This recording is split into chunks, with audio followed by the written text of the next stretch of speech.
good evening to the City of Shakopee City Council meeting for July 14th, 2020. This is in a workshop setting.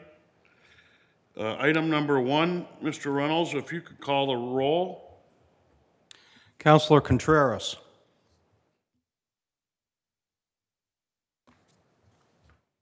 Here. Councilor Brennan. Here. Councilor Whiting. Here. Councilor Lehman. Here. Mayor Mars. Here. Thank you. Item number 2, the Pledge of Allegiance, if we could all stand.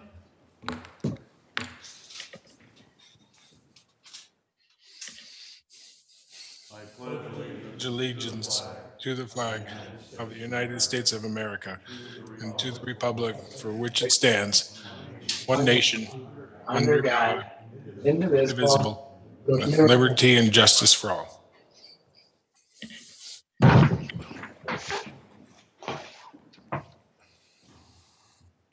Thank you.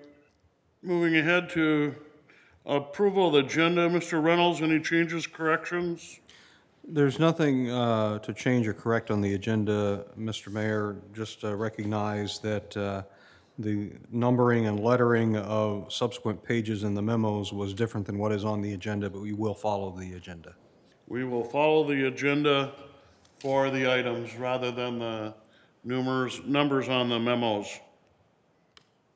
Mayor, Councilor Lehman? so we're going to follow the agenda based on topic, not numerical number. Right. Okay. We're going to follow the agenda as the agenda is in front of you, Councilor.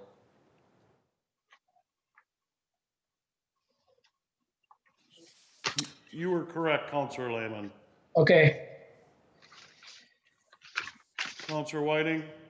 Make a motion to approve the agenda as presented, noting the numbering is off or different. I have a motion and a second by Councilor Brennan to approve the agenda as stated. Further discussion? Discussion by roll call voice vote. Mr. Reynolds? Councilor Contreras. Aye. Councilor Brennan. Aye. Councilor Whiting. Aye. Councilor Lehman. Aye. Mayor Mars. Aye. The agenda has been approved. Thank you very much. Let's move ahead then to 4A1, discussion on sand venture and options of future operations, maintenance, improvements. And Jay will present. Welcome. Thank you, Mr. Mayor. Mayor and council members, we're here to discuss and learn some things about sand venture. First, Andy's bringing the slides up so you can see them. So first, some history. It was constructed in 1969. The last substantial maintenance or improvements occurred actually in 2008. The last major improvement was a water slide that went in the winter of 2008. It's one of 12, and I just want to correct the word pools. Sand bottom ponds is what they're actually referred to in the state, which are unique amenities, but we're one of only 3 that actually has amenities. The others are just sand holes in which people go to swim. The other 2, other than us, are a site in Eden Prairie that is actually part of a homeowners association and a site in North Mankato. We're pretty well attended, just under 21,000, and you see at our 50th birthday, we had almost 900 people show up for that in 2018. The majority of us, the majority of people who live in Shakopee, fun fact, learn to swim in sand venture as I talk with people. So citizens who know how to swim in Shakopee, most of them learned how to swim in this facility. So as we look at the finances for the last 2 years, and the reason we have the last 2 years is because there was some different ways in the past prior to 2018 in terms of how staff wages and stuff were paid, and so these is consistently the way that we're still operating. So for the last 2 years previous, revenues have gone up. The reason expenditures were higher in 2019 is because Sand Venture was open 10 more days, and that's increased staffing costs.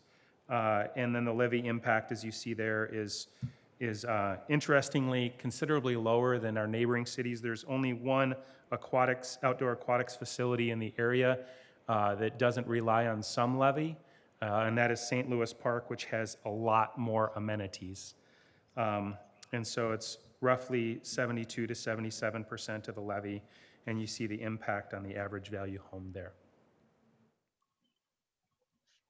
So we're going to discuss options. I will discuss the basic maintenance option, and then I'll turn it over to planning to discuss the other two options. So the basic maintenance option, all of these things have been in the CIP, and we were projecting them in the CIP.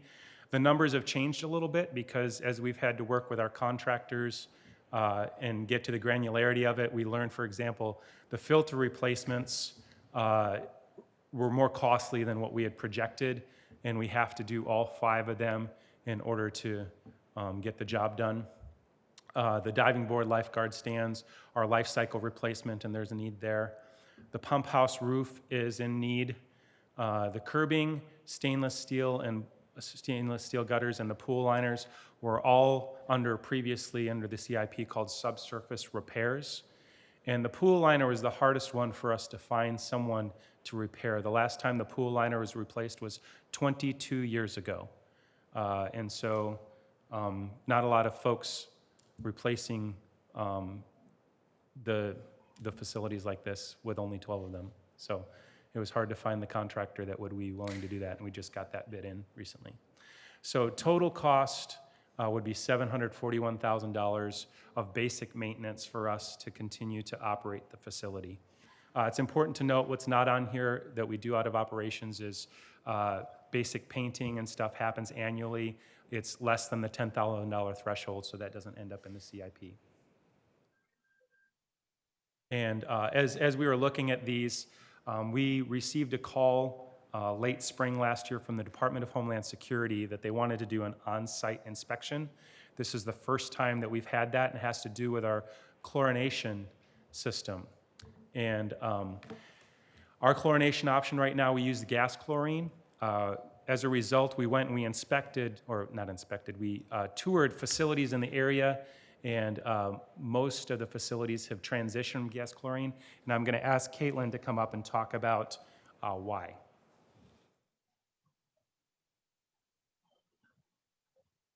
Welcome. Good evening, Mr. Mayor and members of the council. So, like Jay said, last spring, the Department of Homeland Security contacted us about doing a on-site inspection, which had never been done before because their quantities that categorized us for needing this type of inspection had changed, and with the amount of gas chlorine that we have on site, we've now fell under the category that needed to have annual inspections as well as an immediate development of a CSAT, which is a chemical accessibility tool.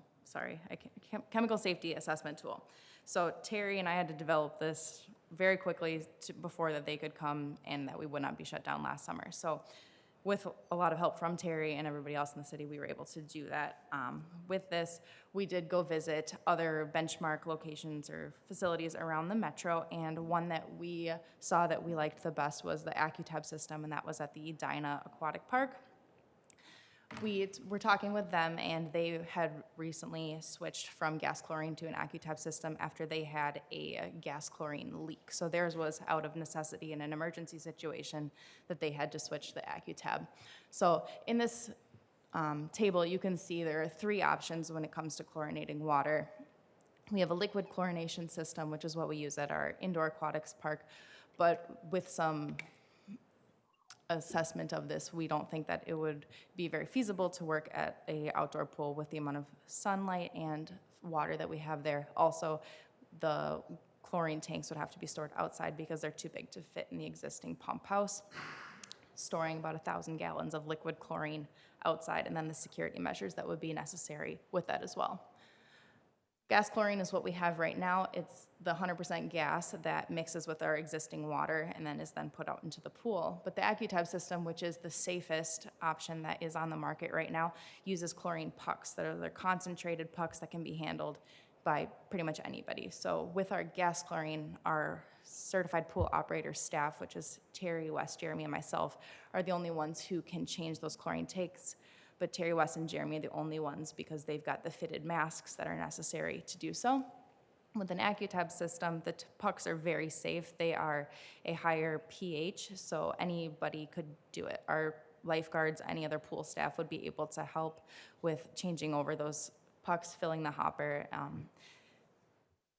So as you can see, there is an increased cost that comes with this system, but with that increased cost, we do get increased safety and peace of mind knowing that there isn't the possibility of having a gas chlorine leak or access to liquid chlorine as well.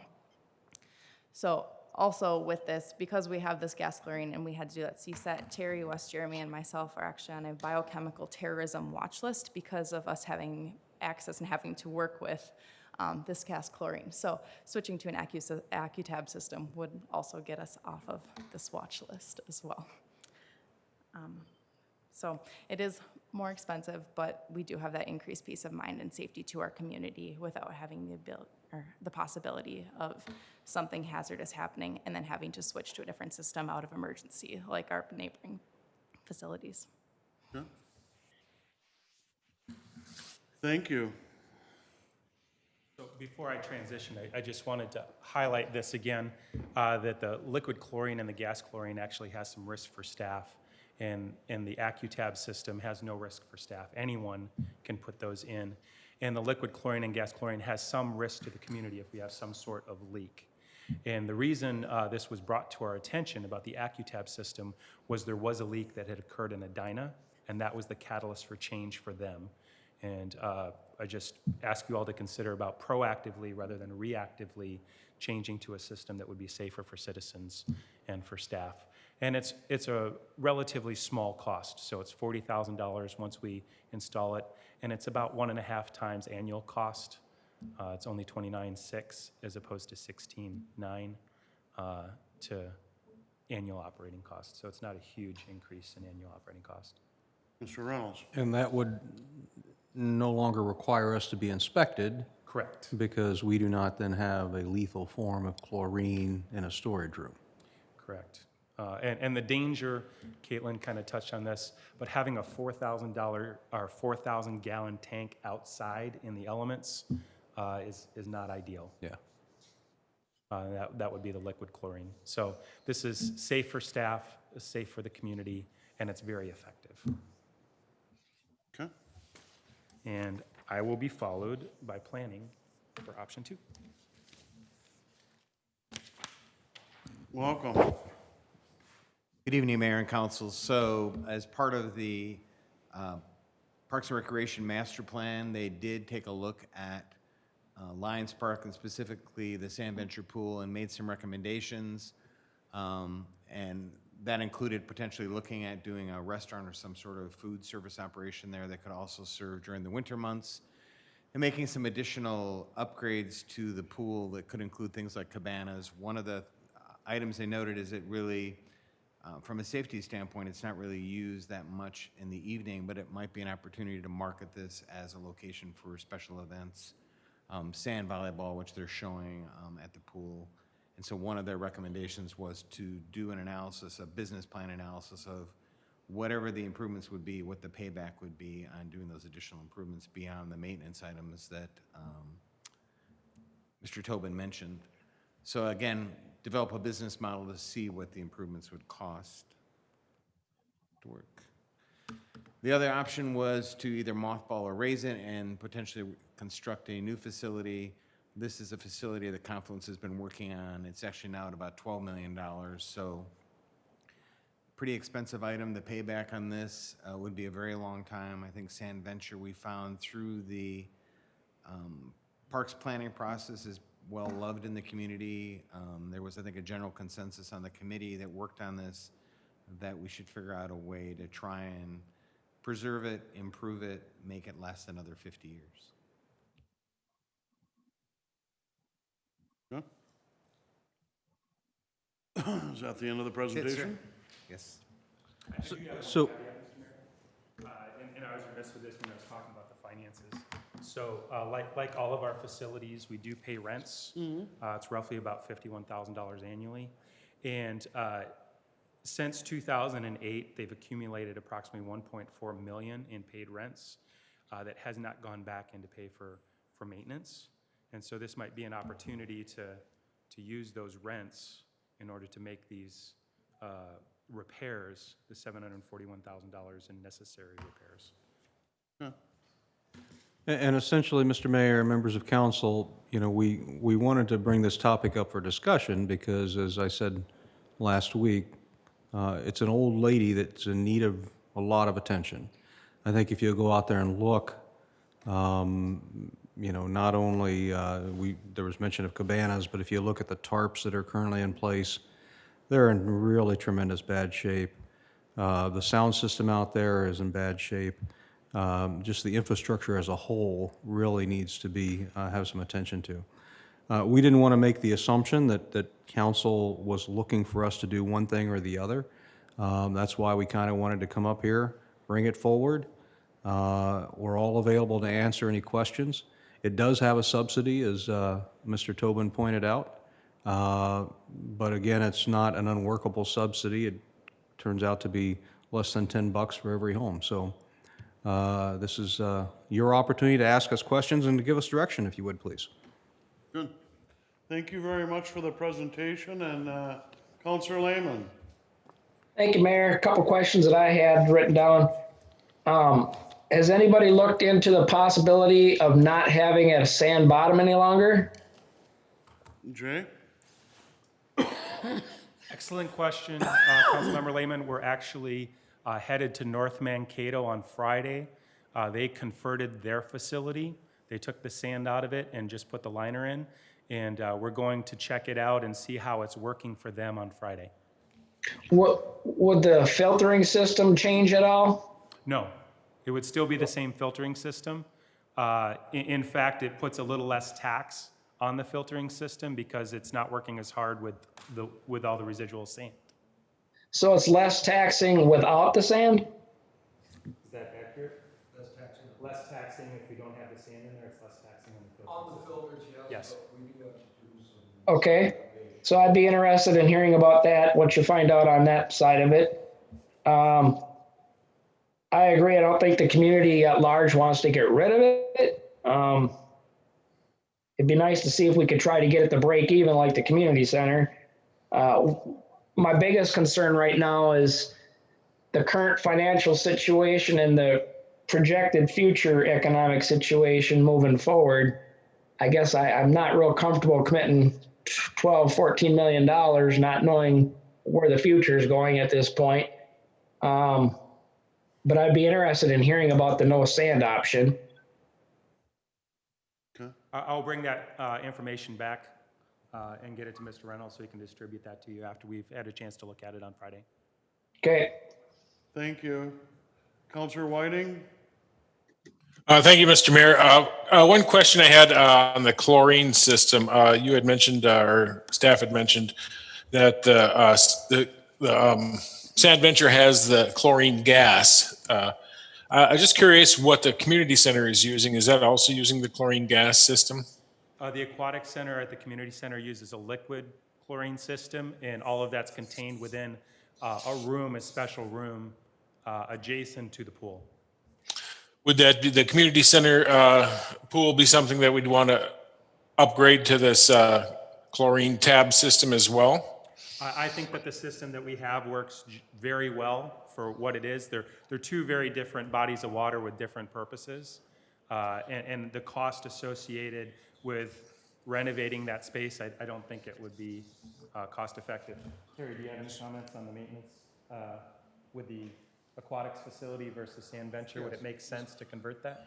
No, I don't think so, Mr. Mayor, members of council. The body of water is so much smaller on the aquatic center versus Sand Venture. You probably have 400,000 gallons less water, so the chlorine supply at the aquatic center is only 300 gallons versus what we need for the Sand Venture of at least 4,000. So we'd still be under the same regulatory confinement. We're using the chlorine that we use, or is it just the gas that there is a concern with? It's the volume that, in order to chlorinate a body of water that large, it's the volume that triggered Department of Homeland Security. Right. Okay, I have a few more questions if you Yeah, well, go ahead. if you don't mind. So I guess it seems like every time we turn around, it's some more investment into Sand Venture.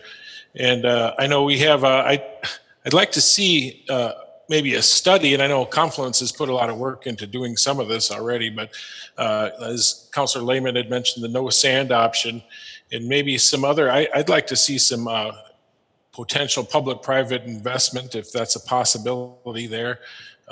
Maybe use that hill with some amenities that could be, if we do upgrade and do a new system or added things, I think if we invest in it, I think we should look for some partners. And then I'll just sit back and listen to what some of the other questions are. Mr. Whiting, could I ask one question of you, sir? So I wasn't here beyond the last 2 years, and you said that we've had a lot of investment. All of my records show that nothing's been invested there since 2008. Okay, maybe it's the CIP I've been looking at. It seems like we have a pump on there every year. It seems like we're floating these dollars out there for years and years and years, and it seems like it's going to catch up to us at some point. But this is a good conversation because I think, either the major investment or a very solid, less major investment, I guess I would put it. And the way that I'd like to upgrade it so that we could possibly create some more opportunity for revenue streams to pump that up some more. But maybe that's what it is. There hasn't been any investment, is what you're saying, over the past few years? There was a replacement of a drop pool last year, or drop slide that happened last year. But I'm talking about major infrastructure replacement. Oh, okay. Because over the 9 years, it seems like something's been every few years. But Yeah, all right, I'll listen. There's minor maintenance that occurs, Counselor Whiting. As Mr. Tobin said, annual painting, annual cleaning, annual replacement of small things, but all underneath the $10,000 CIP schedule for the most part.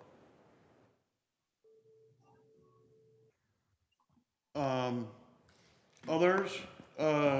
Counselor Brennan, and I'll come back to you, Counselor Lehman. We had talked about the pool at great length during the park plan.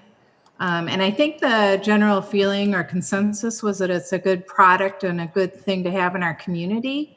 I think I look around the different cities in the area, and a lot of our cities have pools and beaches lakes and beaches that they're able to go to. That's something that we don't really have in Shakopee. I know that a lot of the community really appreciates that ability to take their kids to the Sand Venture and have their little kids play in the sand and use the water facility. I would like to see more programming options at the pool and maybe help with the revenue in that area. I think renting it out for events would be a possibility. But then again, I would also like to look at the option of converting it to a standard pool and not using it as a sand. So I'd like to see the numbers on that also. Okay, thank you. Counselor Contreras? Thank you, Mayor. Just a couple of things, but I think all the other counselors have said what I've been thinking. I was looking into it, and I know it is, community consensus. I've heard, and I've got, some requests to make sure it doesn't close, and that we do upgrade it. Maybe not everything that we want right now, because I understand, like Councilor Lehman says, where we stand financially right now, or in future years. But I am very interested, because that was one of my questions, not having the sand bottom. So that is something I also would like to know. Let's see, what other questions that I have? And yes, finding other ways, like Mr. Kursky said, maybe building, like using it for the winter time, the stands there to maybe the hill, maybe they can sell like cocoa or something in the winter time, different things that will bring in more revenue, that would be a great thing. I don't know, I'm just coming up with different things, but I do agree that we do need to work on fixing it up, making it better. Thank you. Thank you. Counselor Lehman, coming back around. Great idea about the hot chocolate using a hill from Councilor Contreras.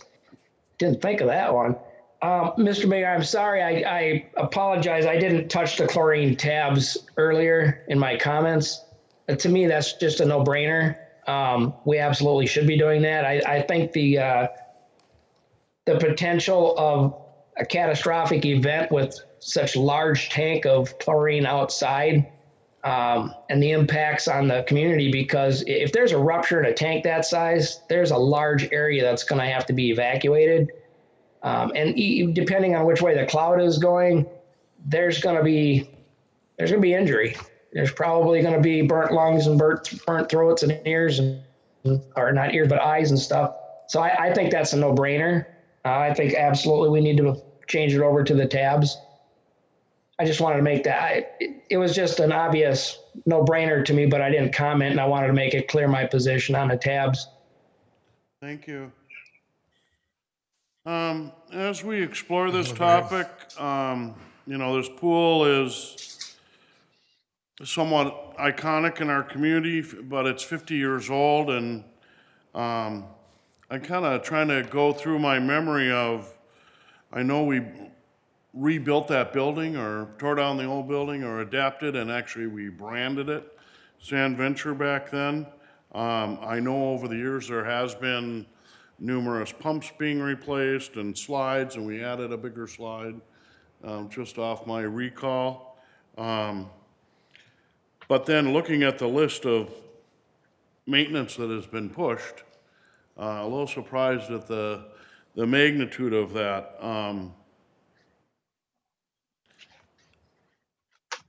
My kids learned how to swim there. It does get used, but it seems so seasonal, right? Memorial Day to Labor Day, and you take out the rain days and the cold days. I would struggle today in today's environment for a rebuild of, north of $11 million. But I kind of do like the concept if we could energize the spot. If we're going to invest in it, we kind of got to make it like the community center and try to generate some more revenues, right? And I think that's important. Councilor Whiting brought up a public-private partnership. I don't know where a local civic group would be involved in here. They helped out with a splash pad a year ago. But Lions Park is kind of the park in our West End, right? It has a lot of facilities. We just put in a state-of-the-art playground. I'd like to see more options, and options that aren't as expensive. I want to do some of these maintenance items, but with the thinking that if we do the chlorine change or anything that we do that could be adaptable to whatever expansion that we do, right? We don't want to do one thing and then later on decide, make it all adaptable to a possible expansion needs. I always bring up the trees. I think a lot of people can't see there. You can't see in it driving by it. And then I found out that the trees are from the federal government and we can't do anything about it. They planted those pine trees so close together. Can you imagine when they were little, they looked like this? Now they're all bunched together. But maybe even some better signage out on the boulevard front to bring people. My wife says it's a hidden gem that no one knows about, right? So the idea would be to market it. I know when we were talking about the community center and membership, whether we include that in the base rate for a membership or keep it separate. A lot of debate on that. Certainly folks have either indoor option or outdoor option. But I agree that some of this maintenance needs to be done. I just don't want to do something maintenance-wise and then down the line say, oh, well, that was great, but now we're going to completely redo it from that. But I don't think we can go without it. I'm really, you know, to cease operations or to, you know, not invest in it, I don't think is a wise option not to do nothing. Counselor Whiting? No, I got an email today, and maybe many of you did too, regarding an outdoor aquatic, like a event center for team sports, swimming races and things, I would guess. And I think that would be a good draw if the pool could be somehow utilized in that way. But I think that could be part of the study if we look at some of those options. I do think that I did want to weigh in on the chlorine. I think that is a good idea. I just wanted to make sure we weren't going to be having to do this again with the community center. If we do keep it, and I do agree it should be compatible with any new system. I do like the idea of activating that space too and marketing it. I think whatever we can do on a low-hanging fruit level, I think would be great. So I know staff has been real great at doing that at the community center, and I think if we just let them loose on some of these ideas for that, that'd be great. You mentioned, the mayor mentioned adding maybe the Sand Venture as an amenity to a community center membership. I think that's not a bad idea. That could, you know, we might have to raise the rate a little bit, but maybe Mr. Tobin might want to weigh in on that. Well, already you can get a discounted rate if you wanted to add that to your membership, so it's not included, but you can add it at a lower rate than if you just got a membership for Sand Venture.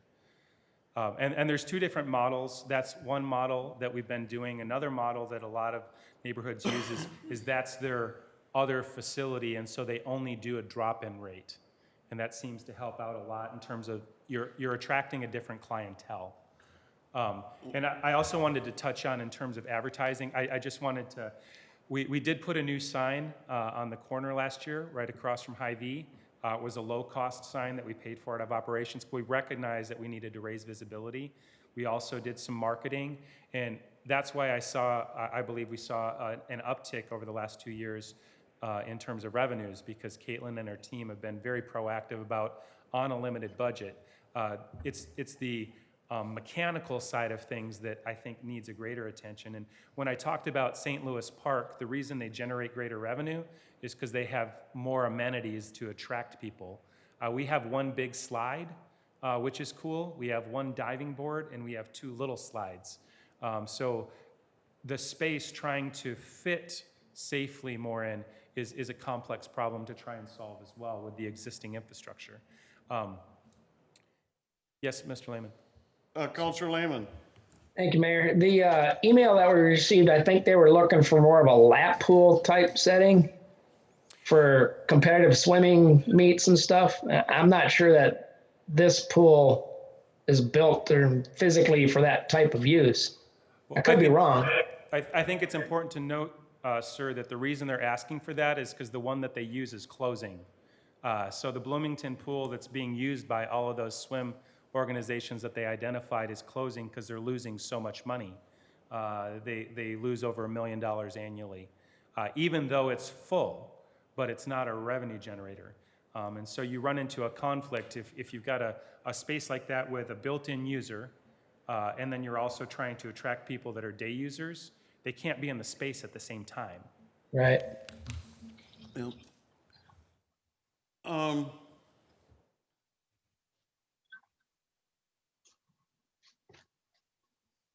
I did want to emphasize too, ladies and gentlemen, that there is 1.4 million right now sitting in the bank to accomplish these things, and that's the reason why we do pay we pay rents on our facilities in order to do life cycle replacement. In 22 years on the subsurface of this, it's more than due for life cycle replacement, and the facility has paid into that in order to do that. I just wanted to bring that up. How would that interfere with any future, like I mentioned, that all this is, the maintenance aspect of it is all adaptable to any expansion, right? We're not limiting ourselves with some of that stuff. I mean, obviously, if we get a new liner, So, Mr. Mayor, the footprint is the footprint that it is, and so the liner that we get is going to be the size of the footprint that we have to include the gutter and other systems. As far as the other technical aspects that for adaptability, it's my understanding that unless we change the footprint, we're constrained to the footprint, and this equipment is designed for this footprint. So if we were to change to a different footprint, it would require that, but that would be a dramatic expansion beyond. It wouldn't be building on what we have. It would be redefining what we do. you mentioned that the maintenance costs were $741, and that did not include the chlorine change, correct? That's correct, Mr. Mayor. So these are things that have been in the CIP that we projected as life cycle replacement. The reason we didn't put the chlorination in there is because this is something that really needs to be decided by you as leaders if this is a different way that we want to move. And I heard Mr. Lehman talk about the risk to staff and the community. We had the same concern, but it had not previously been built into the CIP. Okay.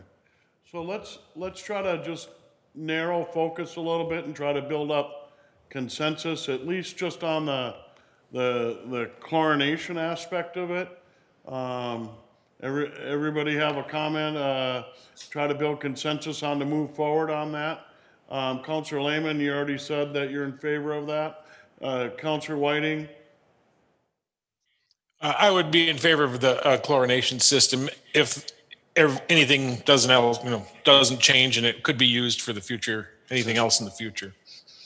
Councilor Brennan?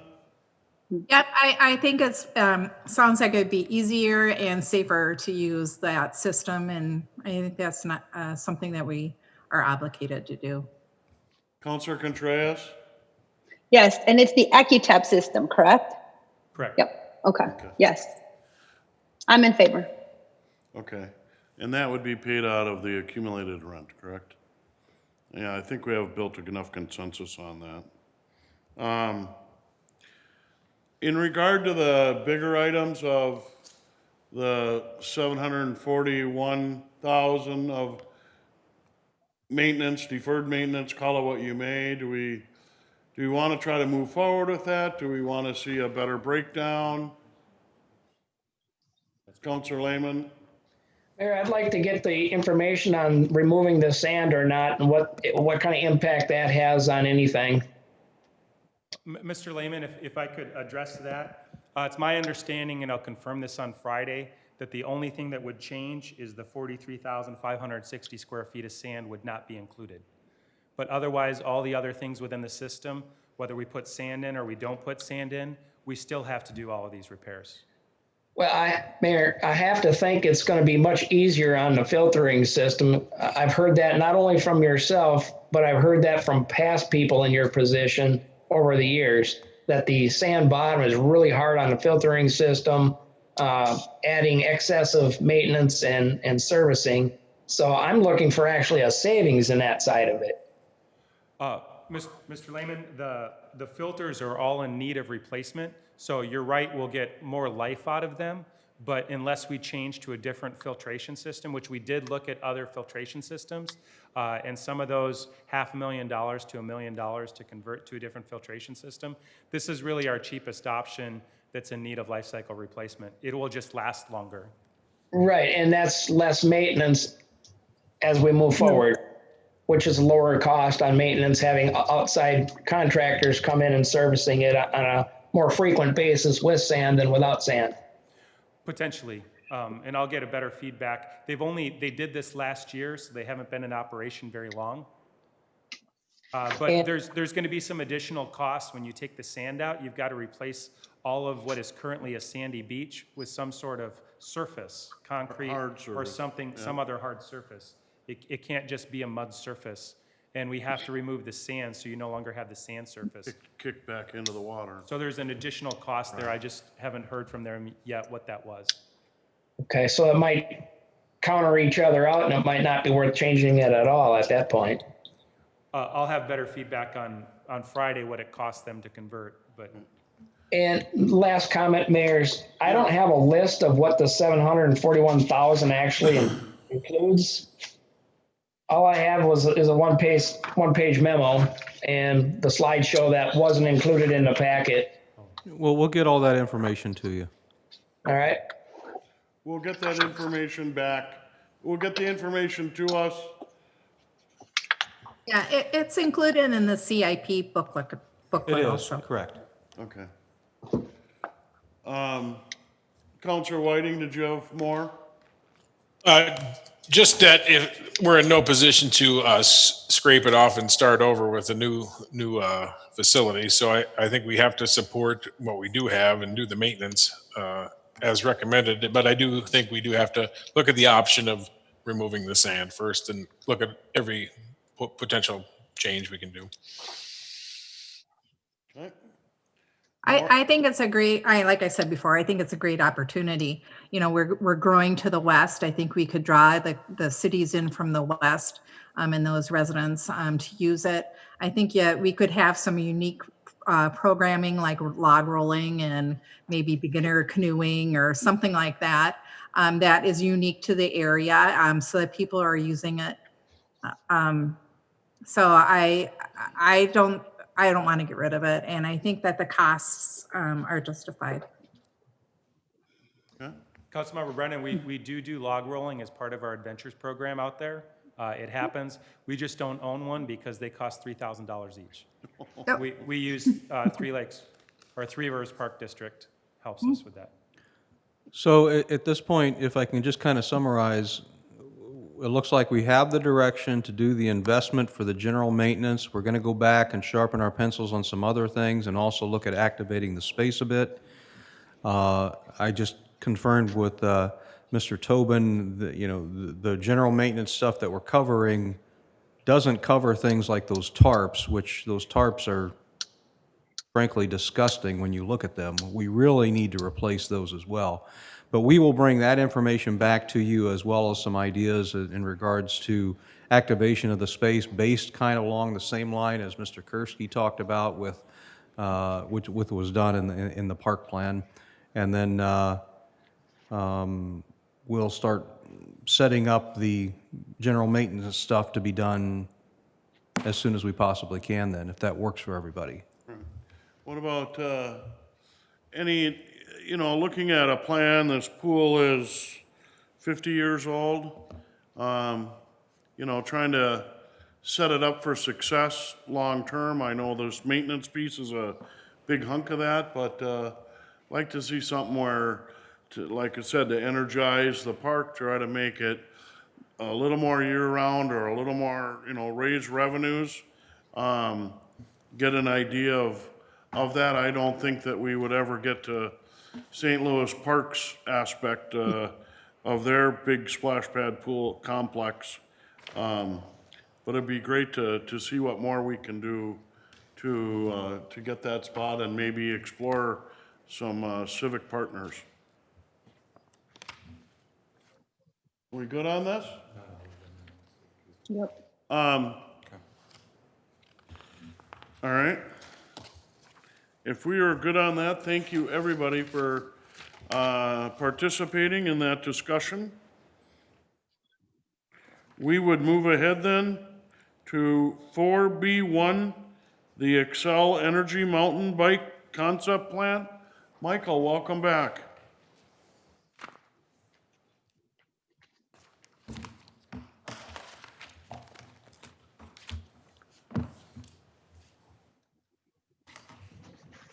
Good evening again, Mayor and Council. So this is the concept plans that our consultants have been working on. We've been lucky to have K-Lin, which is one of the top mountain bike firms in the country. They're out of Colorado, happen to be doing a project already in Minnesota, so they were able to work on this project along with Confluence. And if you all remember, this is also a partnership with the Shakopee Public School System and the SMSC. They had originally funded doing some work out at the school district's new regional facility, and instead this is a much more dynamic possibility. So this is the site out at Quarry Lake, to give you some context. This is the proposal for the mountain bike. You'll see there's various numbers on there. Those actually correspond to different levels of skill. So you can see in these photographs, these are other courses that Kaylin has done around the country, but the idea is to give a mountain biker a variety of different experiences. The whole goal was to try and get about 3 miles or more of trails through this facility. That's kind of the minimum you need for a competitive course.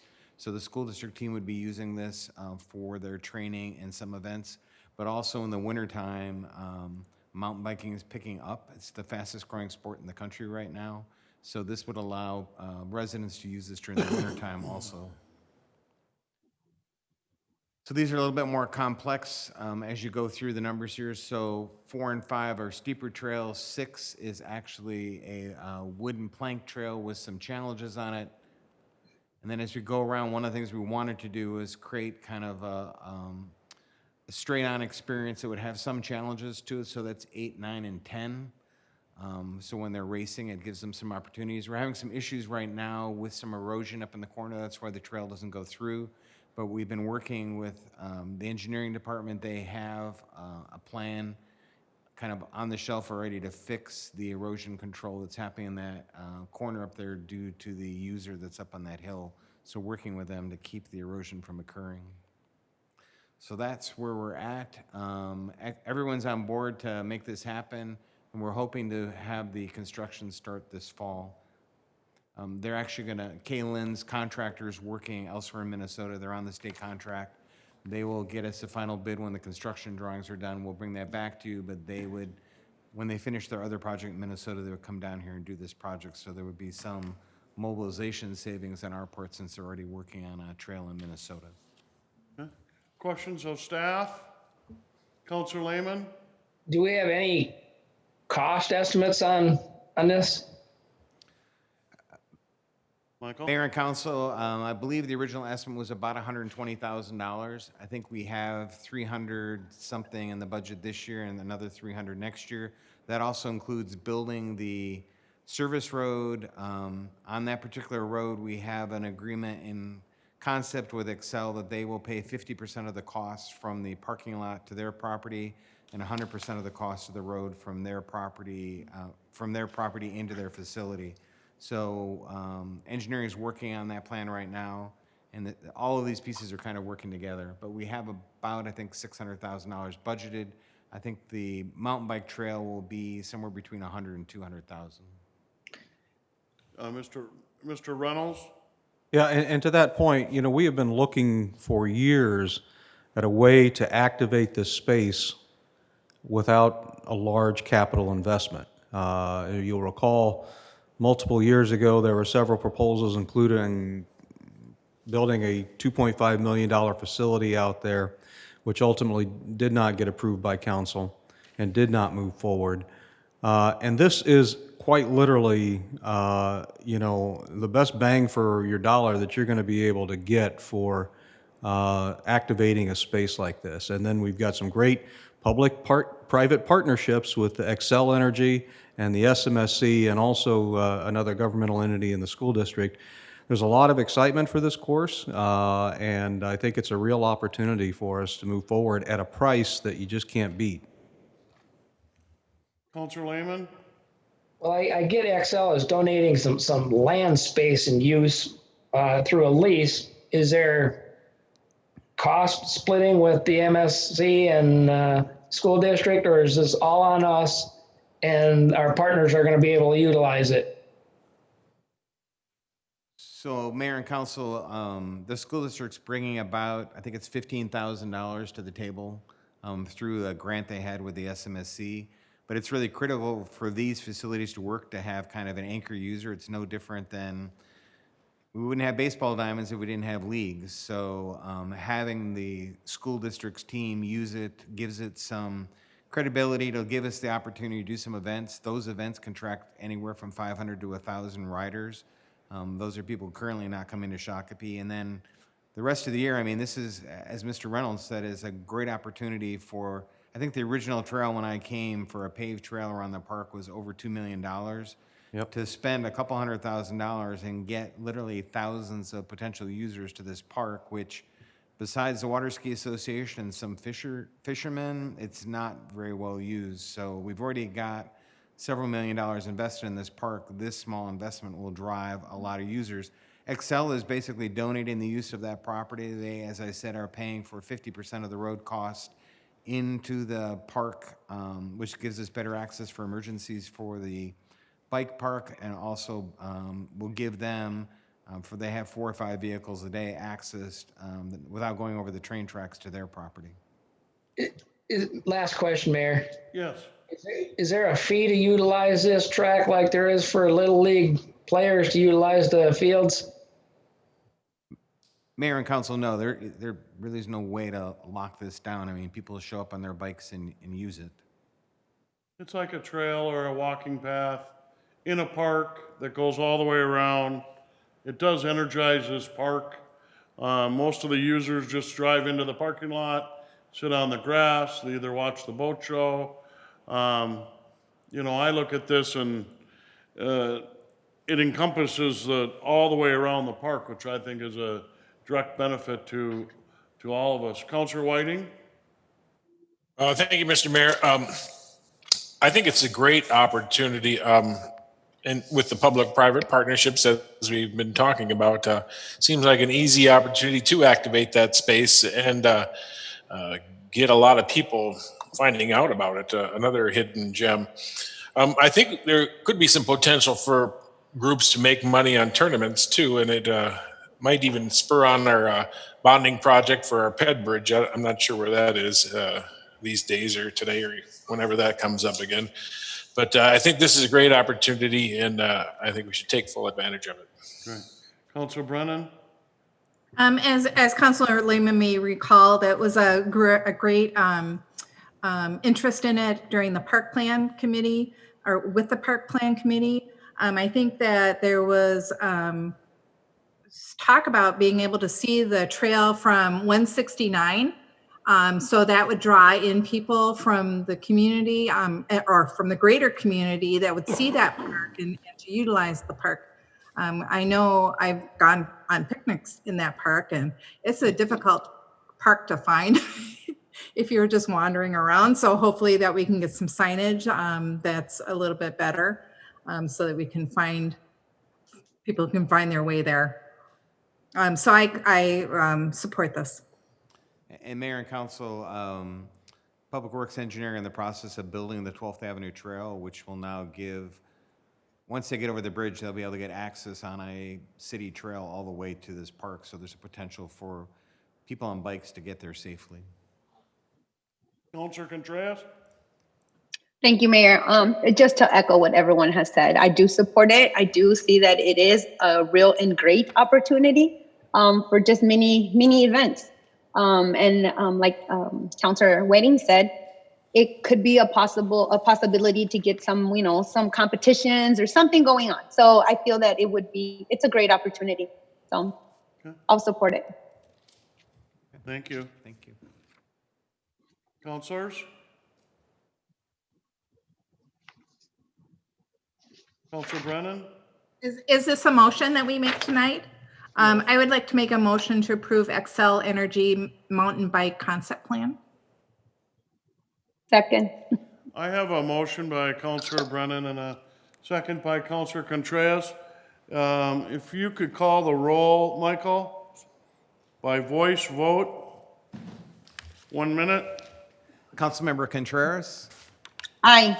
Councilmember Brennan, Aye. Councilmember Lehman, I was still going to ask some questions. I'm okay with the pictures on the map, but I don't know what the costs are, and that's going to come back, I assume. Mayor and Council, that's correct. Once we get the bids, we'll be back. Okay. We're just approving a concept plan. Councilmember Whiting, Aye. Mayor Mars.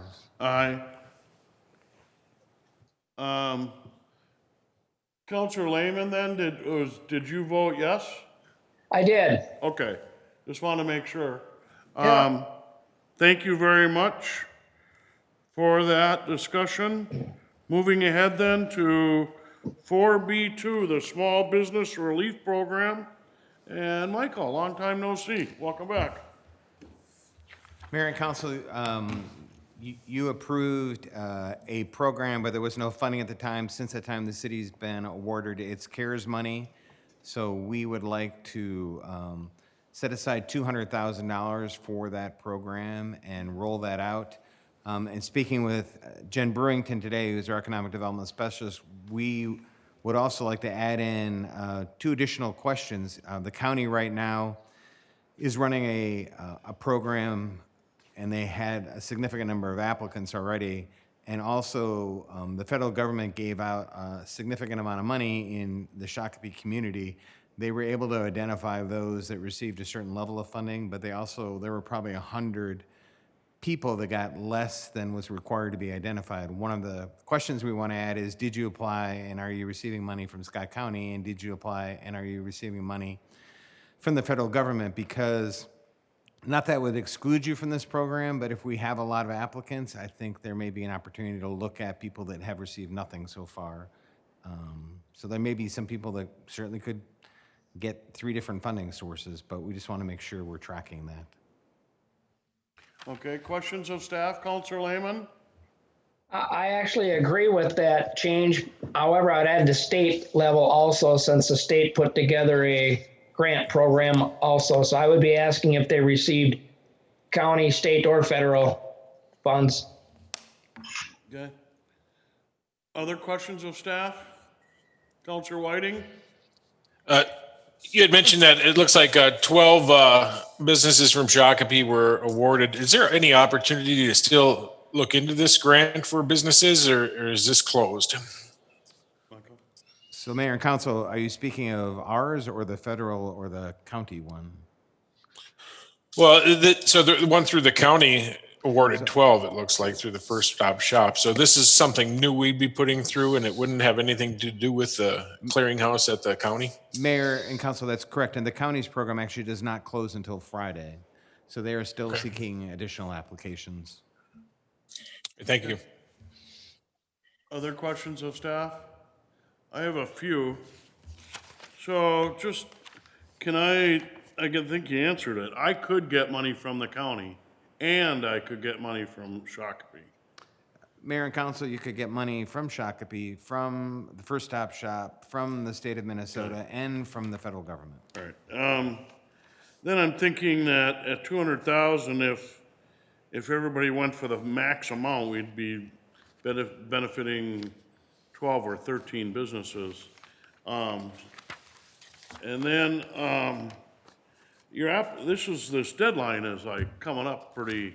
The memo says July 24th. Mayor and Council, I think one of the things that most of these organizations need the money now.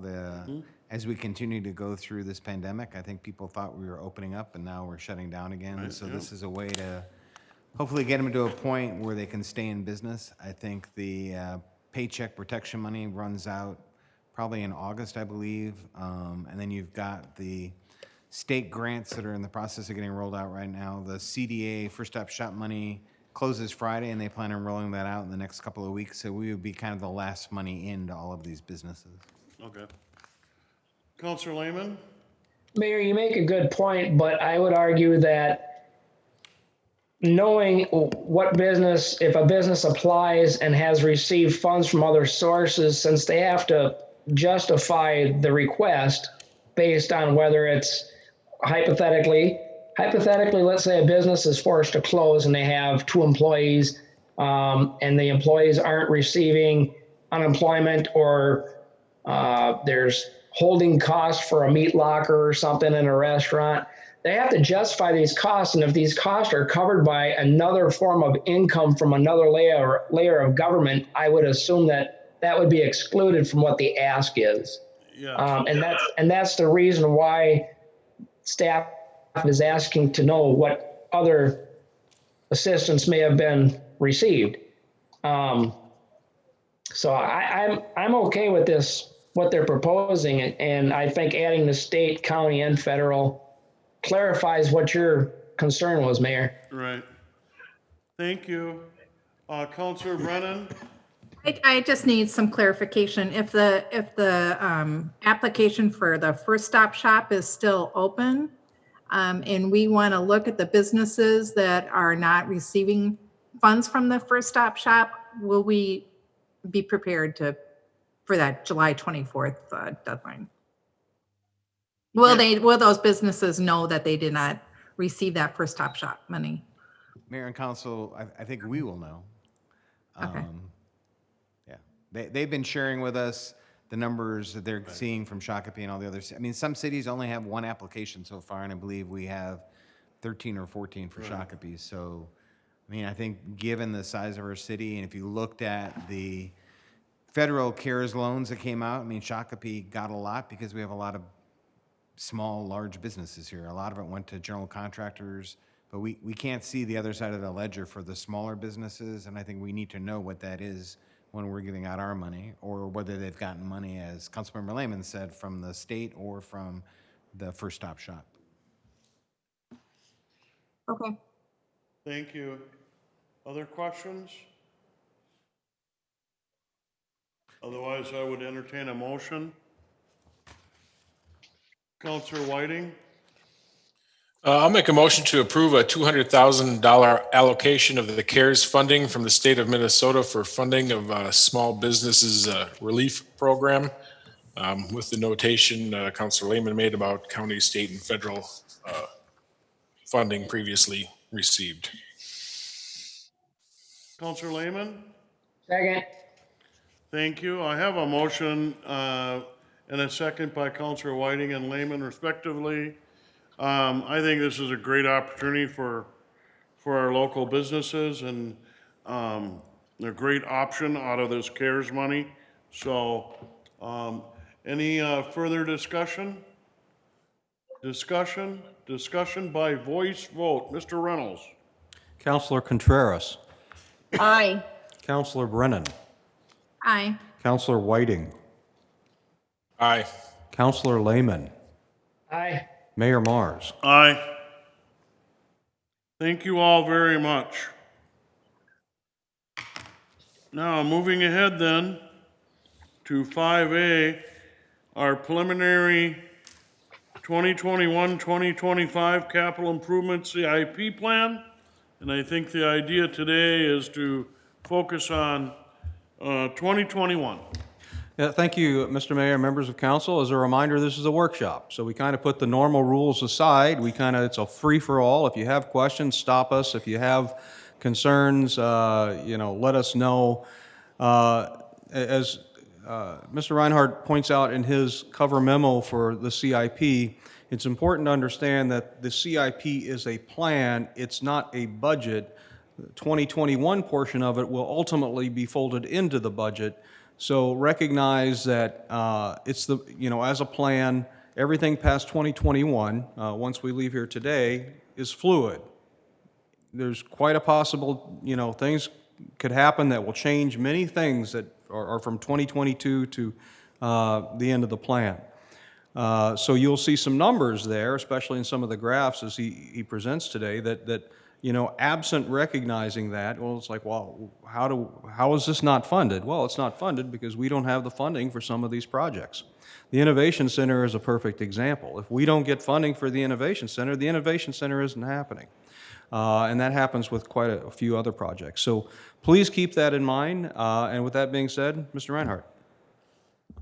Nate, welcome. Thank you. Good evening, Mayor and council members. I will, within the council packet, you have the full CIP. I will be doing an overview of that CIP plan. And then, as Mr. Reynolds mentioned, Mr. Lillehag and Mr. Kursky are here to answer questions. And I already had told them they could jump in and say a few words if they feel the need to. The Capital Improvement Plan, commonly referred to as the CIP, is a non-binding document of future intent of city capital projects over the next 5 years. However, staff is working on the expansion of the 5-year CIP to a 15-year CIP. Years 6 through 15 will be a listing of projects shown by fund. We are using this year to prepare and utilize that document internally, and it'll be part of our discussion here with City Council moving forward. The CIP allows the city to plan for larger and more complex projects. By design, the CIP is fluid because priorities can change drastically based on current circumstances. Ultimately, the 2021 projects listed in the plan will be incorporated within the 2021 budget and approved with the adoption of that budget. The CIP is a prioritized list of capital projects based on the estimated year needed and based on anticipated funding opportunities. The full priority definitions are included within the document, but I'd simply think of the 3 priorities as 1, have to do, 2, smart to do, and 3, want to do. Here's the CIP schedule. We have our preliminary review tonight. In September, we would ask for the CIP to be adopted by the City Council, and then in December, the 2021 projects will be adopted with the annual budget. Here's the CIP expenditures by fund. Over the 5-year CIP, we have $128 million in projects identified, almost $50 million in 2021, with larger projects included in the buildings, capital improvements, and park development and sanitary sewer funds, which I'll go through each one of these funds in more details as I go through the slides. Not much to say on this funding source slide here, but I just wanted to emphasize that all these projects have various funding sources. Wanted to go through each of the funds tonight, starting with the capital project funds, which would include the park development, capital improvement funds, and the tree replacement fund. The capital project funds are used to keep track of the funding and costs of larger projects that often span more than 1 year. The first one being the park development fund, which we have established to fund new parks or park enhancements.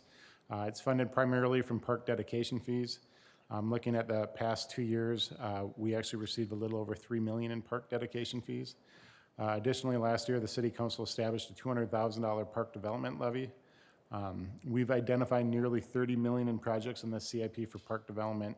The 169 pedestrian bridge and the Huber Park Riverbank and Park are the 2 largest, and those would be contingent upon outside funding. The largest projects identified in 2021 is Ridge Creek Park and Prior Lake Outlet Channel improvements with an estimated cost of $4.7 million. Additional projects for 2021 are Riverfront Marina, Verlaine Greenway Trail, wayfinding, Lions Park, Windmere Bluff Community Park, Quarry Lake, West End Dog Park, Killarney Hills, Scenic Heights Master Plan, and Huber Park.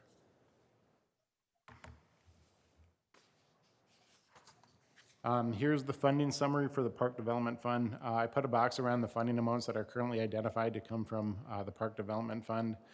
For 2021, about $4.9 million of the $7.4 million project costs would come from the Park Development Fund.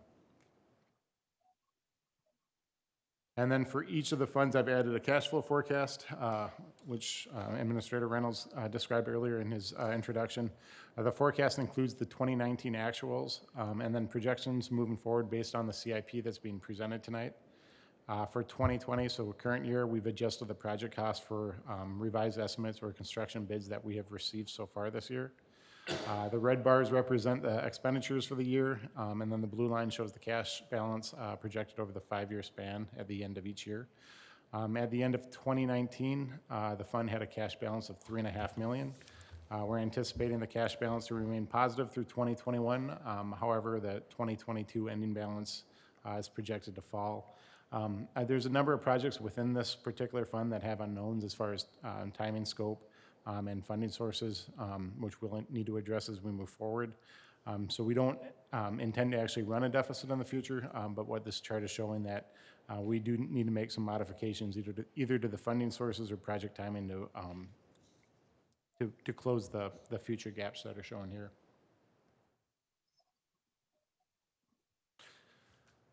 This slide shows the same cash balance chart, but adjusting for the largest project, which is Ridge Creek Park and Prior Lake Outlet Channel improvements. So the largest project identified for next year. The total estimated project cost is $4.7 million, with $1.5 million of the project being funded by stormwater for the Prior Lake Outlet Channel improvement. So almost like it's two projects within one. Effectively, it's removing the $2.58 million funded from the park development funds. Under this scenario, the fund would stay positive through 2022. This particular project, staff has been reviewing alternative options. Potentially that would reduce the scope by about $1 million.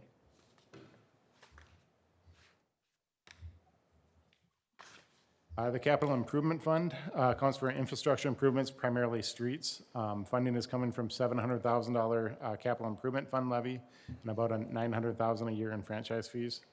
Additionally, you'll see projects funded by state aid, construction funds, special assessments, and TIF funds. A little over $50 million is identified in the CIP, with $13.3 million in 2021. For the two Canterbury Commons projects that are listed here, that total $13.4 million. $10.7 million of that cost is estimated to come from Canterbury TIF revenues. 2021 does include $4.495 million for Canterbury Commons, 1.395 for reconstruction, 1.4 million for the stagecoach intersection, 2.7 million in mill and overlays, and then smaller dollar projects for alley reconstruction, pavement rehab, trail rehab, and downtown area improvements. Here's the funding summary again. The box in section is what would be funded by the Capital Improvement Fund. The capital bonds that are indicated on this slide are actually TIF revenue bonds, which would be part of the Canterbury projects. One other item to note, for at least 21 and 22, they have larger special assessment revenues. For the purpose of comparison, when we show the assessments in comparison with a project, we put it in the same year. However, when we get to the cash flows and how it actually happens is those assessments are received over a 10-year repayment period. So you'll notice that with the cash flows that they're not necessarily in the year of the project. Here's the cash flow slide for the Capital Improvement Fund. The 2019 year-end cash balance was just over $3.8 million. In 2021, we're projecting about a $4.2 million deficit, which is actually in line with, I look back at last year's CIP, and it's in line with what we're projecting for 2021 and last year's. And then it's anticipated further decline in 2022 and 2023. This is the one fund that has a projected 2021 deficit, which will require a little more immediate modification, which will lead me to my next slide here. Within the packet, I included a debt repayment schedule for a proposed 2021 bond issue. This year, we added reimbursement language to our project resolutions that would allow us to reimburse costs from a future bond sale. So effectively, we could reimburse ourselves for the 2021 reconstruction costs, and then also pay for the 2021 projects, which on here I've identified as the reconstruction project and stagecoach. The issue would be approximately $4.1 million, which would be paid approximately half in special assessment revenues and half with a new debt service levy. The amount would be adjusted, obviously, based on the construction bids, but repaid over 10 years. With the first levy occurring in 2022, it would be approximately $200,000, which is equivalent to a 1% levy increase.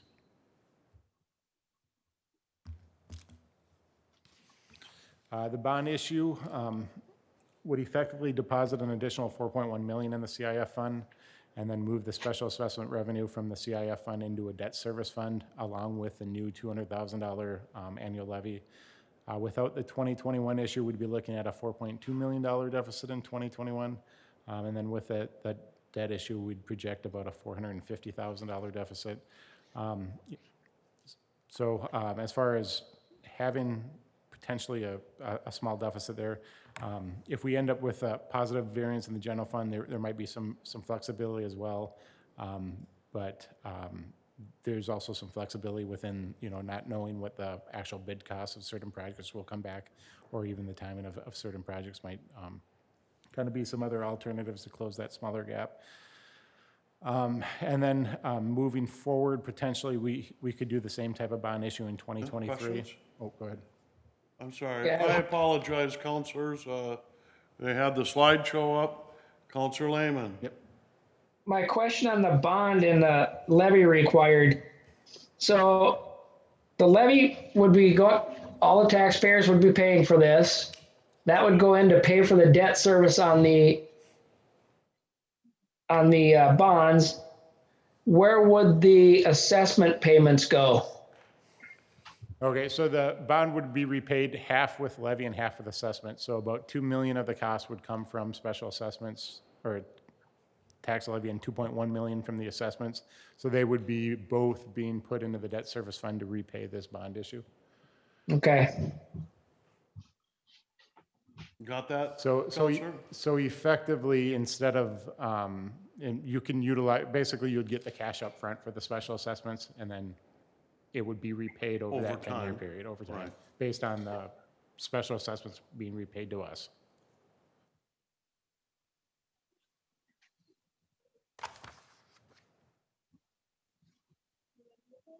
All right, continue. Yep, so I pulled up that slide just to kind of reiterate Councilmember Lehman's question there. So that kind of shows the breakdown between the two.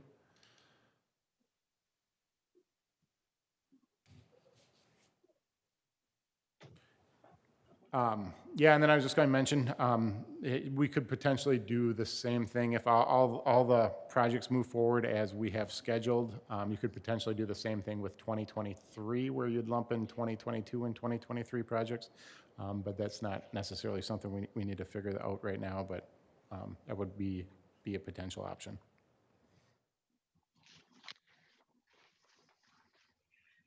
So those were probably the two more difficult funds to look at, just because of the way that the cash flows work. But moving forward, I think it looks a little bit nicer. For the tree replacement fund, finance through fees. Questions? I'm sorry, Nate. Go ahead. Counselor Lehman? Yeah, before we move off the capital improvement fund, if I'm looking at 2021, the total is 13.3 million. Of that, you've got Canterbury Commons for 6.5 million. And aren't those costs, so how are them costs going to get paid? I'll answer that question, then if Steve wanted to correct me if I say anything wrong, he certainly can. So there's the $13.3 million worth of projects we identified. A portion of that Canterbury project will be not funded through TIF. It'll be the city's cost share for County Road 83, correct? And another way to kind of look at this, and this is why I put the boxes in this funding summary slide, just because I thought I might get some of these type of questions. That 7 million that you see within that box there, that's being identified to come from this capital improvement fund. So whether it's those franchise fees, or the levy, or a cash balance of the capital improvement fund, but those don't have other identified sources to it, that line there, so. Well, I guess my question is, you got $6.5 million in 2021 going out in the capital improvement fund for Canterbury Commons, which makes your chart look negative if 100% of those dollars are actually coming out of this fund. So if you go back to your chart where it shows the negative number, if all these projects are done, that's assuming that $6.5 million for Canterbury Commons is coming out of the capital improvement fund. Correct? No, I have that number here. So out of the 13.4 million in projects that are identified for 21 and 22 that are related to Canterbury Commons, 10.7 we have being paid back with TIF revenues, so it'd be that difference. So it'd be 11, 12, about 2.7 million that would be funded. I can look at the sheet too. But. And it's important to recognize that County Road 83 is a county project. It's next to Canterbury Commons. It's generally part of the overall project, but it's a county project, and that project, I believe, is 4.7. What is it? 4.2. 4.2. And as I put out to all of you earlier this week in a note, we don't have the flexibility of saying no to that. That's a county project. Under the agreement, we have a responsibility for a piece of that.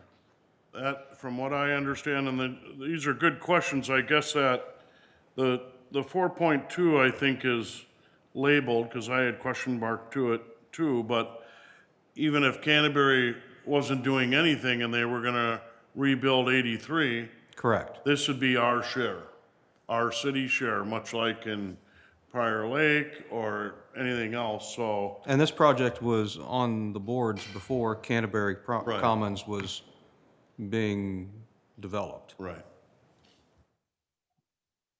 Steve?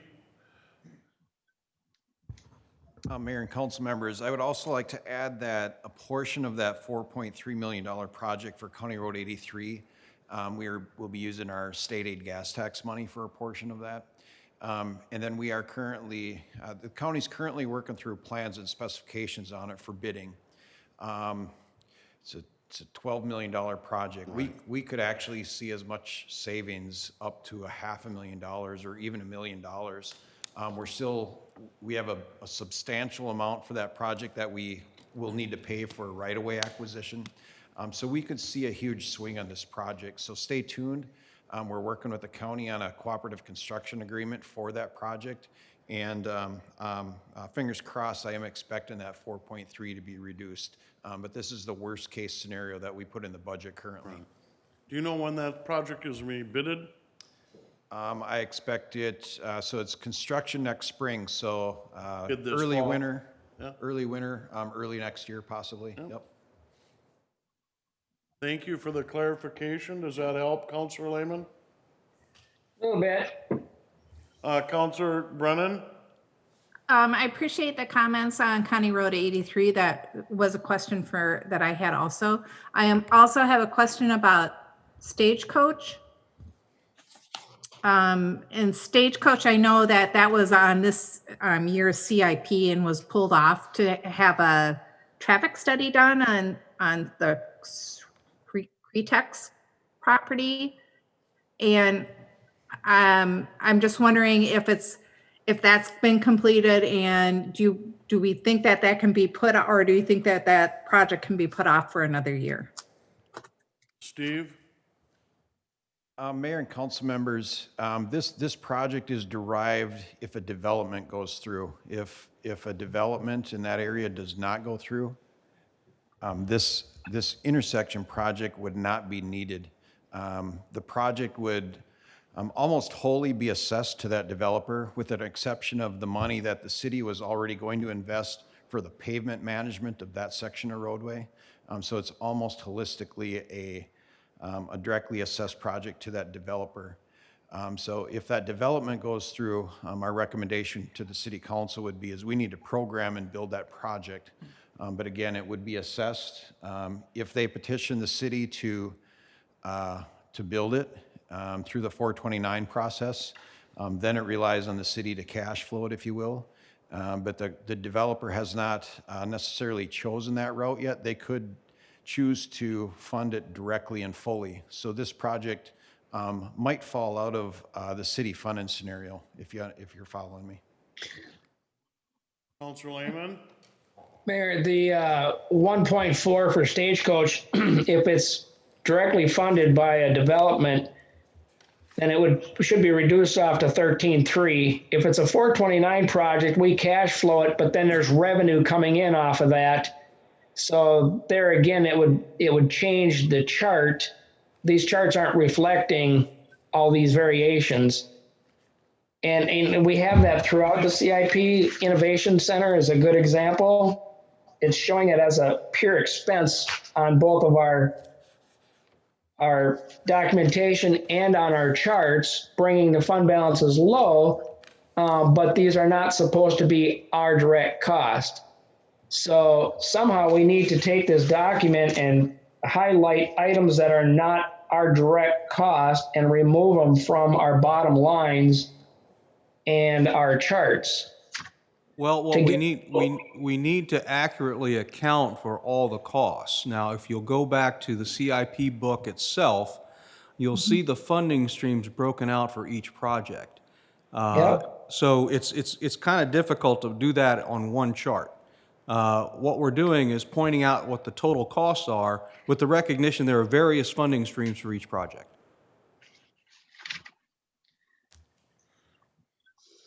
I think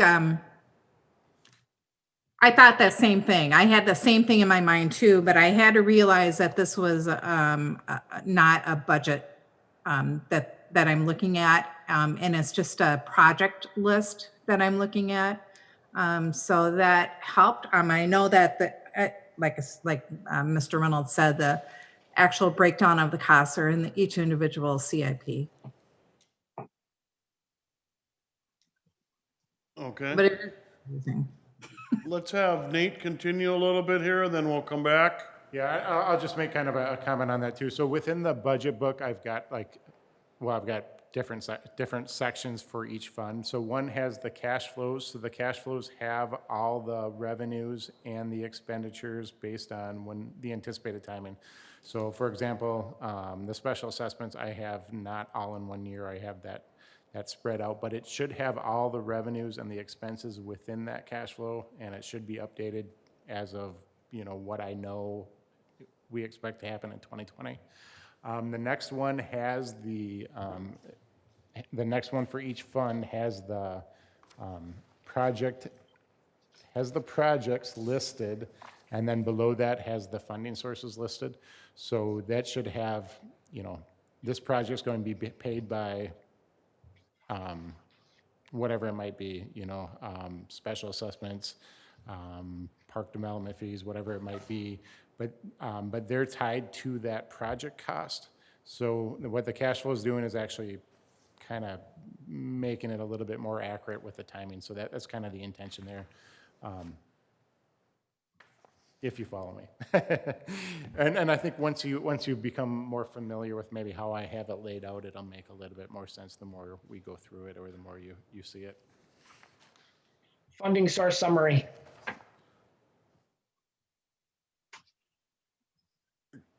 Counselor Lehman, did you have a further question?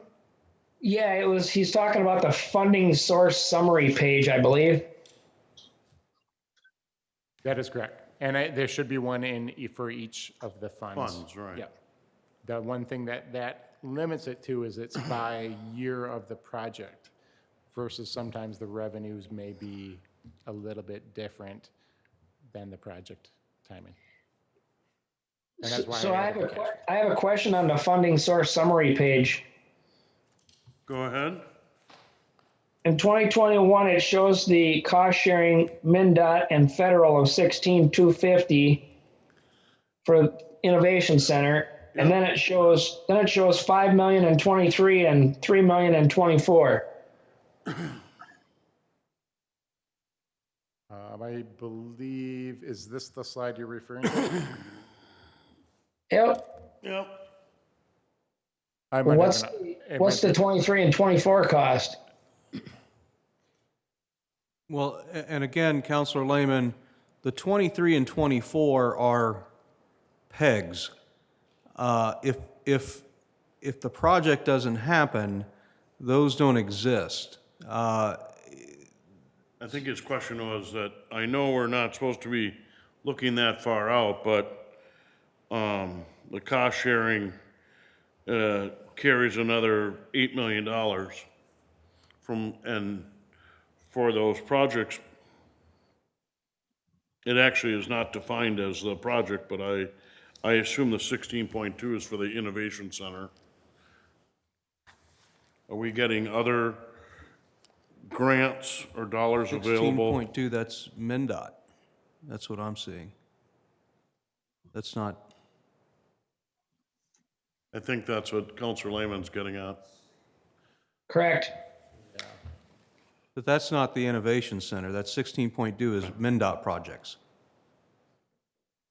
We may have it might be plugged in there as that. Let me go to, so that is in the buildings fund, isn't it? I'll skip ahead and come back just to make sure I don't have a typo in here. So there's you're specifically the Innovation Center. So that's a 16.9 in the building IS fund. And I guess we have as 16 million in cost sharing there. And I don't know if the other 900,000 was listed as a grant or how we handled it. I think we'd have to get back to you on that, Counselor. Okay. Especially on those two for 4.9 and 3.1. Okay? Yeah. Okay, so I think we left off at the tree replacement fund. So it's financed through charges to developers for tree replacement. So the projects being listed here are limited to what we receive in tree replacement fees. Then I just mentioned that at the end of 2019, we had a balance on this fund of just over 200,000. For internal service funds, they're funded through rent charges to various departments to provide funding for future replacements of buildings and equipment, similar to the discussion on Sand Venture earlier today. This allows us to keep a consistent expense amounts in our operations instead of large up and down swings from year to year, and accumulate enough funds for equipment replacement down the road. Here's the equipment schedule to be replaced in the next 5 years, a total of $3.8 million. Larger purchases would include the annual replacement of police vehicles and SCBA equipment for the fire department, replacement of plow trucks at a little over $500,000 apiece each in the next 2 years, and then replacement of a pickup truck and equipment for the fire department in 2021. Nate, I have a question, and maybe this is for Steve. On the plow trucks, I know plow trucks are expensive. We bought one a couple years ago. The 510 and 525, is that for 2 in each year? So the 510, that's for 2? No. Okay. No? I guess I didn't delve in the book to see if it was 2, but $1 million, I'd hope that we could get 4. Mayor, We could buy a lot of shovels for that. yeah, I think that's for the plow and the stainless box and all the equipment that goes with the truck. Yeah, it's 4 trucks, That's for 4 vehicles. right? Okay. Does that include the plows and the stainless boxes and all that stuff that go with it? That's complete. Okay. They're about 210, 220,000 No, apiece. I remember that discussion a couple years ago. Okay, proceed. Yeah, thanks for that clarification. Oops. The equipment fund had a cash balance of $4.6 million at the end of 2019. This chart shows the cash balance increases over a 5-year span, which is typical for a fund like this where replacement costs continue to increase, so the corresponding required cash balance also set aside increases. And then in 2026 and 2027, which you can't see on this slide, we actually have a couple of larger years where we're replacing fire trucks at about $2.5 million.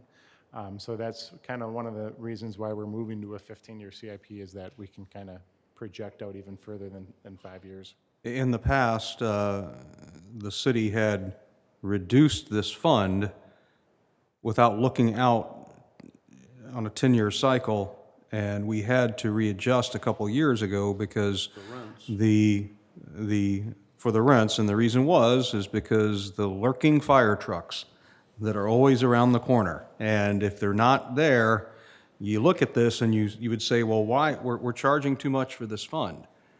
But the reality is those fire trucks will make that decrease relatively rapidly. Well, and I think over the life of I think I remember that discussion over you charge rent for 20 years or something, and then you determine that the inflation and the cost of the truck goes up faster than. Right. So yeah, we saved some money. We got 150 in there, but then the truck is 300. And I think, yeah, okay. The Park Asset Fund provides the funding for replacement of park equipment. 2021 projects include trail reconstruction, fence replacement, the lights at Topar Park, if I pronounced that correctly, playground equipment at Timber Trails, and the Memorial Park conversion. A total of $906,000 in projects for 2021. We had a cash balance in this fund at the end of 2019 of $1.2 million, and we project that to remain positive through 2025.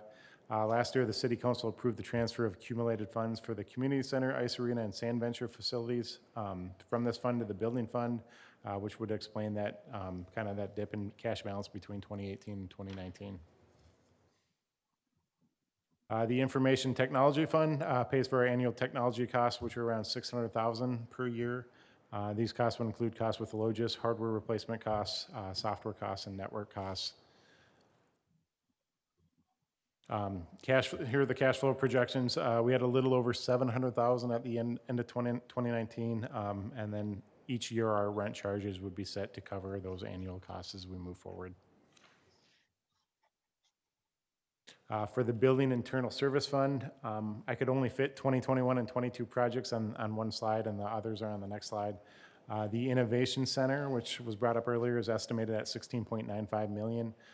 This is contingent upon successful approval of the federal EDA funding. And then 2021 also includes $800,000 for Public Works, roof replacement, miscellaneous energy efficiency improvements and LED lighting upgrades, sand venture pump, and a fire station sprinkler maintenance, to name a few of those projects.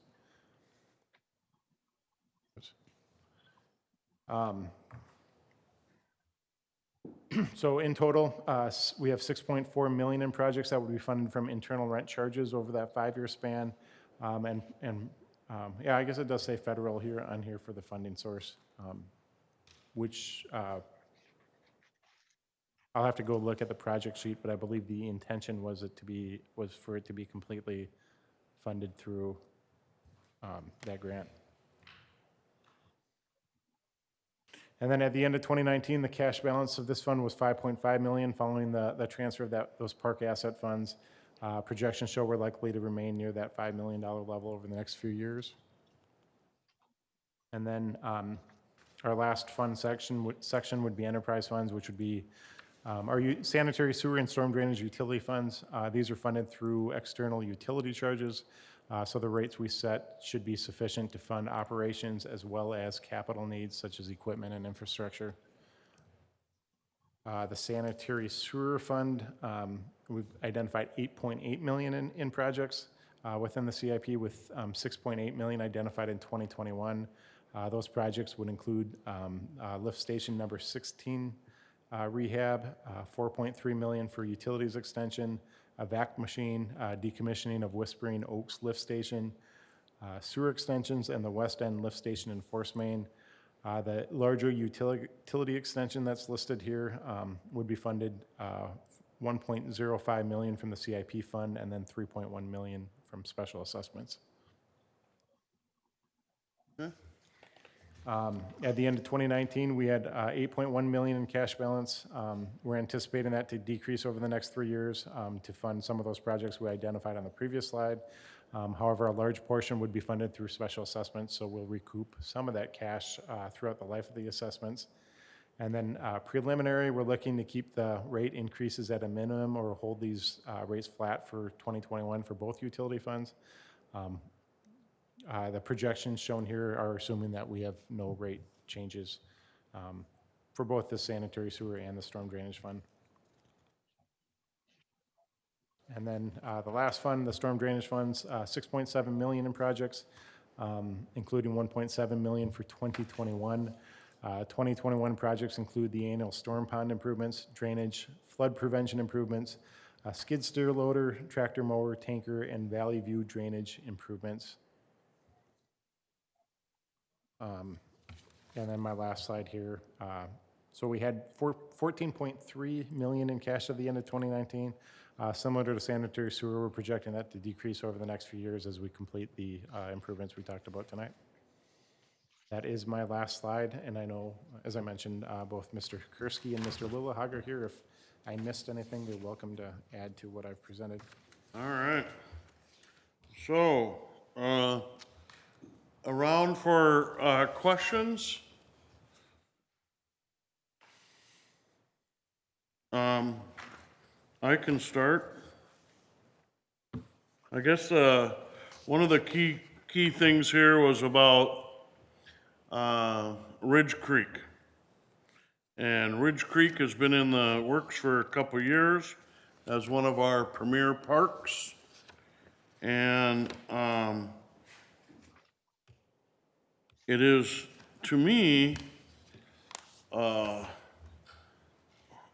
water flow improvement plan that has a park built into it. But one of the key elements, I think, is to realign the channel as it comes up and where it's caused us some problems in the past, to fix that, create some more holding ponds for infiltration. And Michael? And Mayor, Council, if you'll, I've got about a 3-minute presentation I can give on this. Okay. To highlight. Oh, you do? Andy will Thank you. pop it up. We'll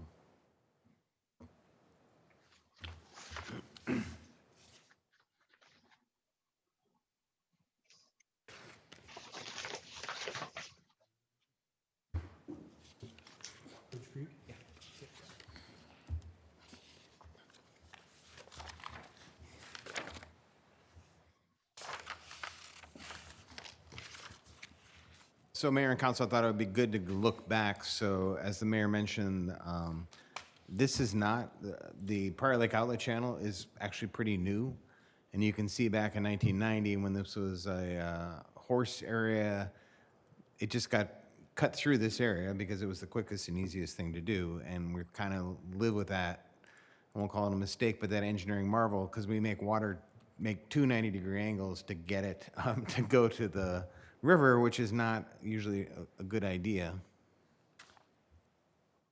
There we go. So this is 2003. So again, you can see the area is not very developed over time. And in fact, you can see County Highway 21 has not even been built in 2003. And again, you have basically a open ditch that breaks off into some wetland areas. And this is today. So you can see the blue are sidewalks, the orange are trails, and right now our trails basically end at this and do not connect. And as the mayor said, so we looked at what the opportunity, this was almost 4 years ago when this project moved forward. And I think it was estimated then, kind of on the back of an envelope off a picture, about $3 million. We spent the past year doing actual construction drawings and looking at what it means to turn that channel and how to do it properly, and working with the Army Corps of Engineers to make sure this all works. So where we're at today is this is actually the image that I think we sold the community, and we can deliver this image along with fixing the water issues. But this is how it looks today.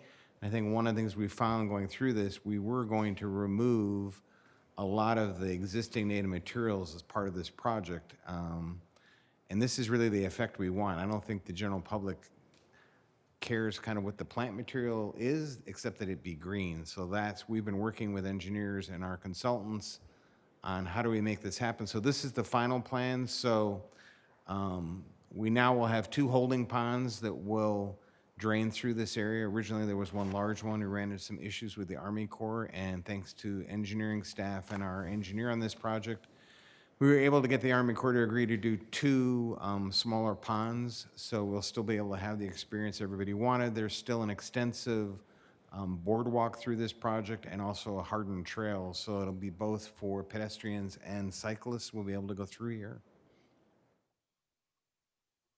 So this was you can see this was the original plans. Back on the concept, it was 3.7 million, and as we've been going through it, the numbers have been going up. What we found looking at these numbers, when we get down to the details, some large numbers appeared in both the stormwater project and in the parks project as we got to the 99% plans. That's at $245,000 in each. And then, there we go, $260,400 for a blanket. So working with Kirby and Mr. Lilhog on the stormwater side, we believe these numbers can be either eliminated or greatly reduced. We don't think necessarily excavating the entire site to 1 foot. Well, we might have gotten some interesting prairie grass. As Kirby likes to point out, sooner or later, the existing grasses take back what they can. So what we're proposing now is to eliminate those items, put the project out to bid, eliminating those in that hyper excavation only along the trails that we're going to have to put in.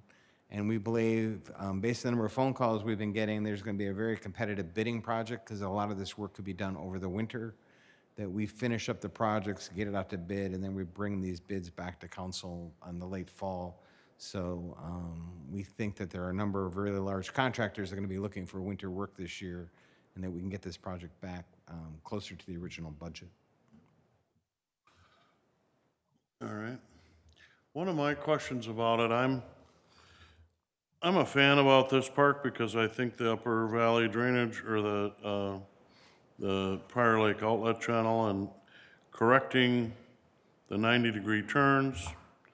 I view this more as a stormwater project than a park, and I know that we want to put park amenities in here, but I was looking at the total cost, which has risen, and if we can shave off and save some money, that would be great.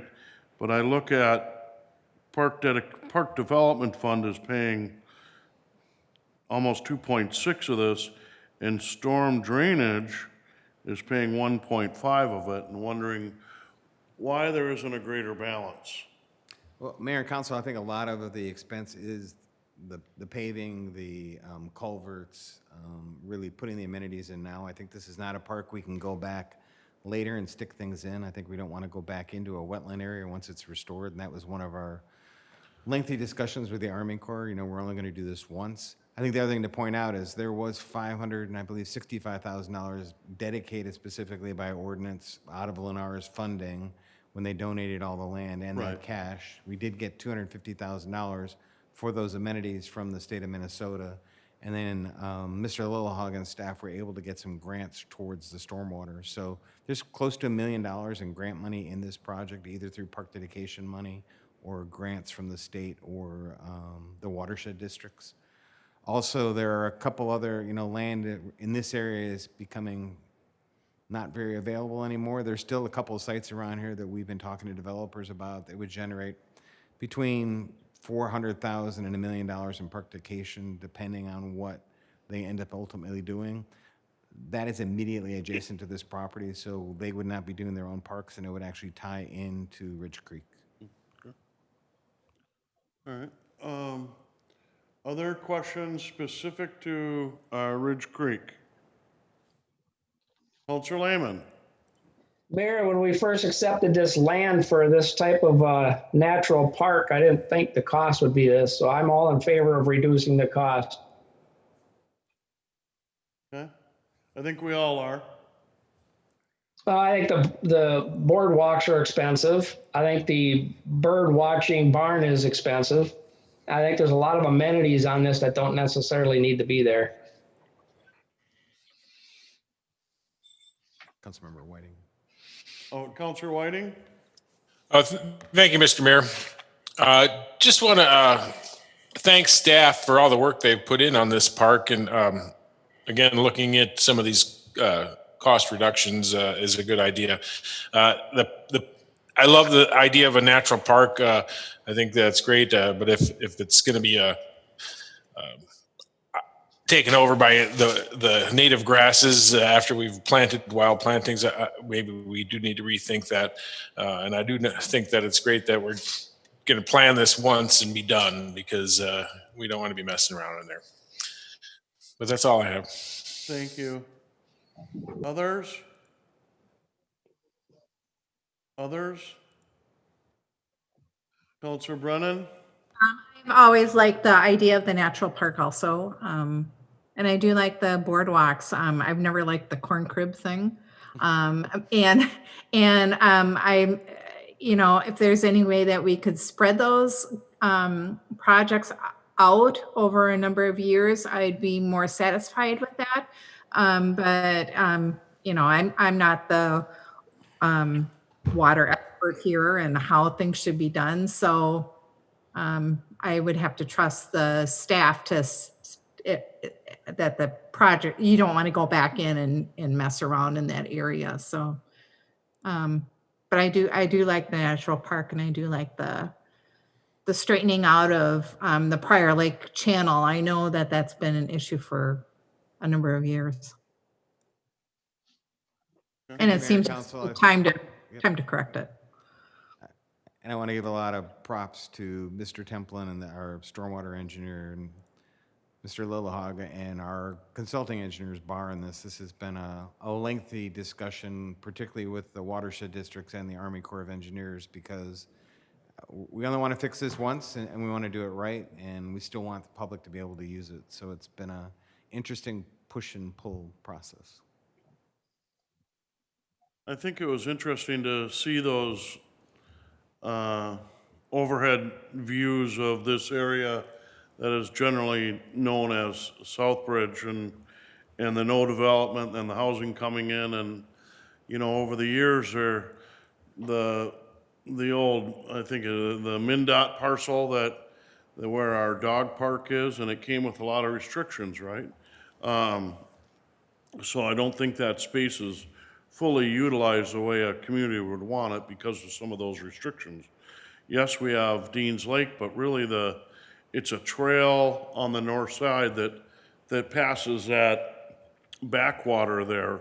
I think there's at least 2,400 homes out in that area there are some tot lots, but there isn't really a real draw park the way I would envision for that amount of houses. So this opportunity to redevelop this area and correct people think about it's a park and it may be natural, but I look at it that drainage ditch and the way that handles it actually has cost our community some money in the last 10 years.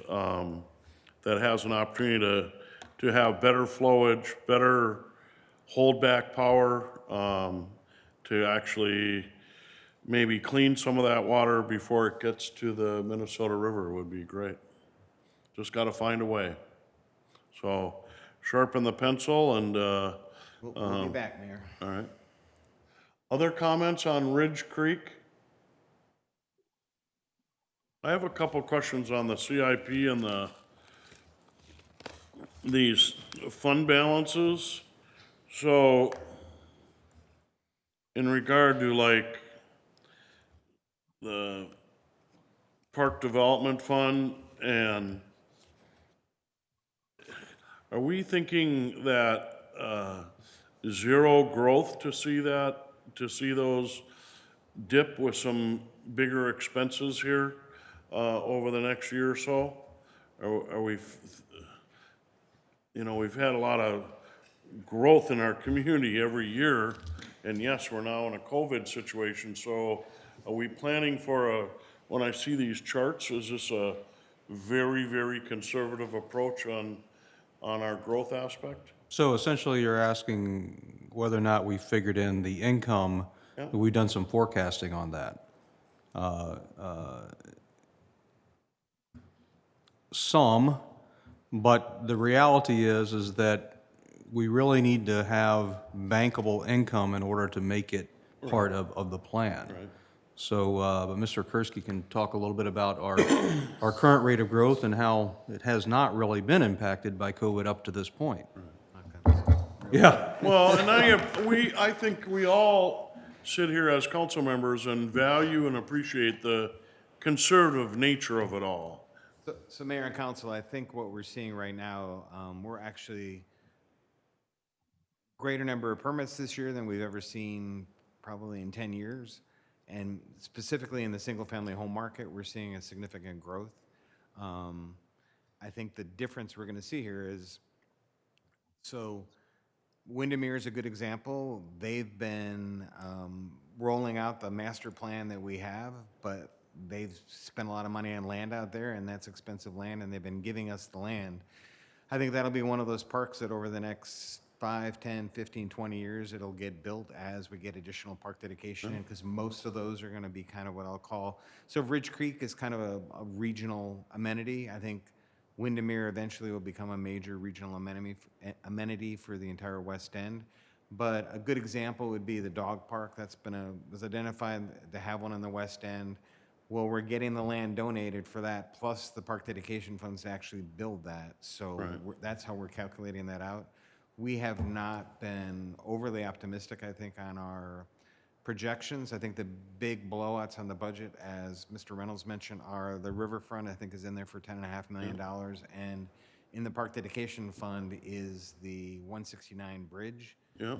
That really can't be paid for with park dedication fees. We actually have a separate trail fee that we've never enacted, and that's where something we'd have to take a look at. I think the other big change we've done was mentioned last night during the PRAB meeting. We're out building a trail today that I think we got that land 10 or 15 or 20 years ago. We are now getting developers to actually build those trails. They understand that they can't sell single-family homes these days without an active trail network. So Windermere's a really good example. They are building all of their trails. We're not paying anything for those. They're building them out as part of their They're project. doing it up front. Yes. Well, I think that's true. In the past, we've always tried to, well, do we need land for a park or money for a park? And now I actually think there's more of a partnership with developers that, well, we need to put this in and even for the project out at Ridge Creek, with the other developer that we earmarked those cash dollars to be applied in here. And I think that's smarter planning. I know years ago we had little plots of land and then no money to develop it like you mentioned. No, Mayor and Council, I think one of the things we've been doing kind of on the planning side is we're actually looking at where parks need to go, working hand in hand with the developers, getting the land and also getting money. And I think the Trident development, again, is a really good example. They're giving us the 2 acres for the dog park, which is a minimum. They're gonna grade it. And then out of their park dedication fees, we're gonna end up paying to build that dog park. So our goal is to really not end up in a situation where we have lots of little parcels all over the city that are growing weeds. Summergate's a good example. If that project moves ahead, there's an existing park that was never built out. Yeah. They'll have 200 or 300 homes there that will pay, and we'll have a world-class park that'll serve the existing neighborhood and their neighborhood, but there will be hopefully excess park dedication funds that'll go to the regional amenities. To build out that park. Yeah, right, exactly. Counselor Lehman. Thank you, Mayor. Just an overall comment on the whole CIP. I don't want to go project by project, but I mean, let me put this into perspective from my thought process. We've got the city, the county, the state, and the federal government giving assistance to our businesses. We've got the state forbearance extended for not paying rent or your mortgage. We've got $100 million in housing cost to state now that was released by the governor today. And you get $500 million worth of tax increases to rebuild the riot damage to the 7-county metro area. And we don't know where the economy is going from here. I'm very, very cautious and concerned about the economic impacts coming forward. I'm kind of in a position of maintaining what we have. You know, we've got to maintain our infrastructure. We've got to maintain what we currently have, but I'm not so sure I want to spend a bunch of money on new stuff. And I get we've got some obligations and responsibilities, but you know, there's a lot of things on this CIP that are nice to have, but they're certainly not necessary right away. And I'm going to be very cautious. I'm also looking at the Maris project. That's going to be some sizable assessments on very few lots. So I'm assuming them assessments are going to be pretty large. And the timing is terrible, absolutely terrible. First and foremost, I mean, I'm trying to look out for the constituency. You know, they're worried about their paycheck and how to make their bills, and every level of government is doing everything they can. And I look at this and it's like, we're looking at a large list of expensive stuff that aren't necessary. Nice to have, but not necessary, like a plow truck or some cop cars or rebuilding a road, or maintaining, putting a roof on a building. These are important things that I think we're obligated and have to maintain. But you know, when my budget's tight, I'm not running out and buying a new truck. Just my 10 cents, Mayor. I appreciate that, Counselor Lehman. I think the federal government and the state issues, I like to think about it here and keep it local. Our town has grown tremendously over the last 20 years, And I think we take a lot of pride in that. People want to come here. Actually, I was looking at our vision statement. Shakopee is a place where people want to be. We do have a distinctive river town with a multitude of businesses, culture, and recreational opportunities in a safe, welcoming, attractive environment for residents and visitors. And you've been around long enough, Councilor Lehman, that I think we've been through, in 20 years, been through 3 recessions. Shakopee is actually, because of its conservative nature, has actually fared pretty well. And I think even as we look at a possible bonding project here, stronger communities are looking at bonding during this ultra-low interest rate environment that, 20 years ago it was 10, 12, 13%. Today we're seeing 2% and some change, a very rare opportunity. But I think that our conservative nature in our community has certainly served our community very well over time. And it's kind of like the pool. Sand Venture, there's some built-up maintenance there that hasn't been done. And now it looks like it's all coming to a head. I think those are prudent, and we try to spread things out and do it in a fiscally conservative manner. And I think that is a grounding principle of our community. Councilor Whiting. Thank you, Mr. Mayor. Every year we have these CIPs, and they go up and down as projects come and go. I don't think this is the time to be putting our heads in the sand. I think we need to do the projects and maintain. You brought up a good point with Sand Venture when we deferred some of the maintenance and things, that it does catch up to us. So I think staff has done a great job planning and working these numbers in the best direction they can be for the community. And each of these projects will come up, and we'll look at them as they expand, if they're that type. We need plow trucks, we need police cars. Those are the things that are every year investments. But the parks are some of those things that we still have to maintain, even just to keep them on our project list and moving forward. So I support these projects. Thank you. Others? Councilor Contreras? Thank you, Mayor.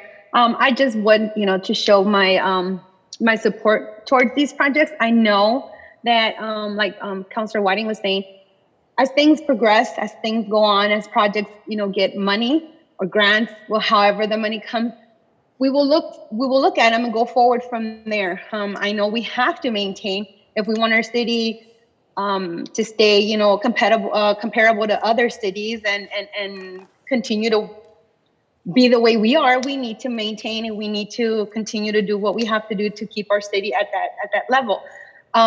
Again, if money is not available, we won't do a certain project. So I totally understand that. There's a project that I'm very concerned of.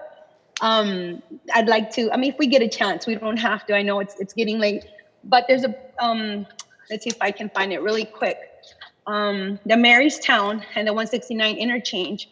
That's the roundabouts, those 4 roundabouts. That's something that I know is like an accident waiting to happen. I don't, knock on wood, but cars just come speeding down from Jackson Township. But again, these are huge projects. Will they get funded? I don't know. Where the money, come from? Will it be available? I don't know. So as projects come up, we will see. We will look at them one at a time.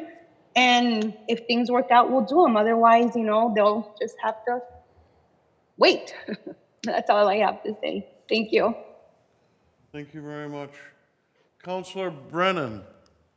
I agree with both Whiting, Mr. Whiting and Contreras, and And these are projects that are appearing on a list.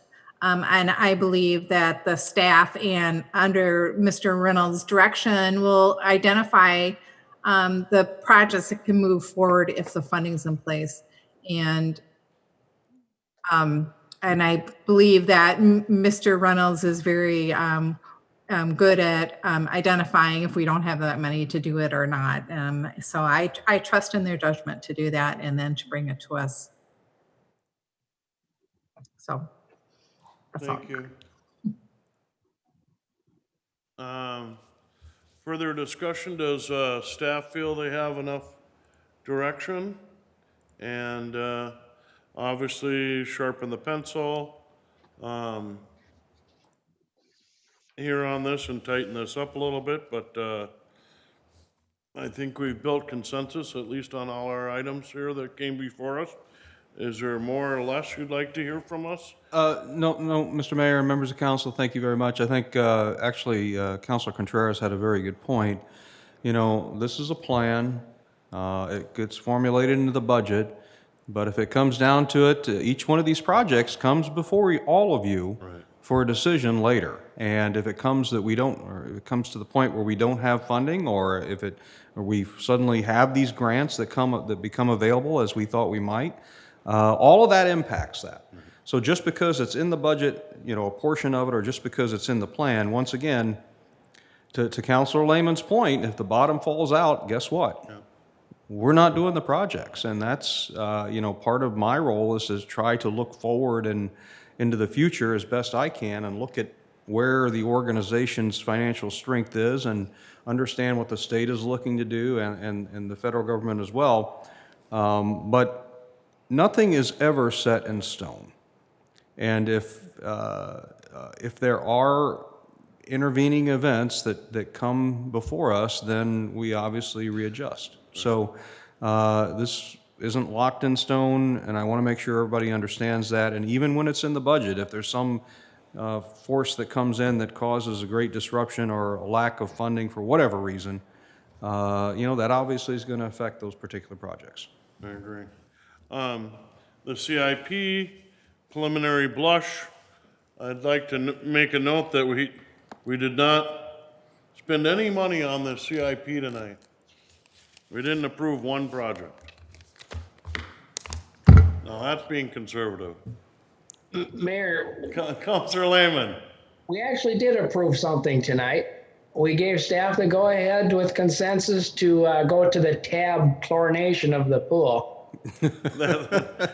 I stand corrected and thank you. There you go. Very good. Is there any other business before this council tonight? And if not, we would move towards, for a motion. Councilor Lehman.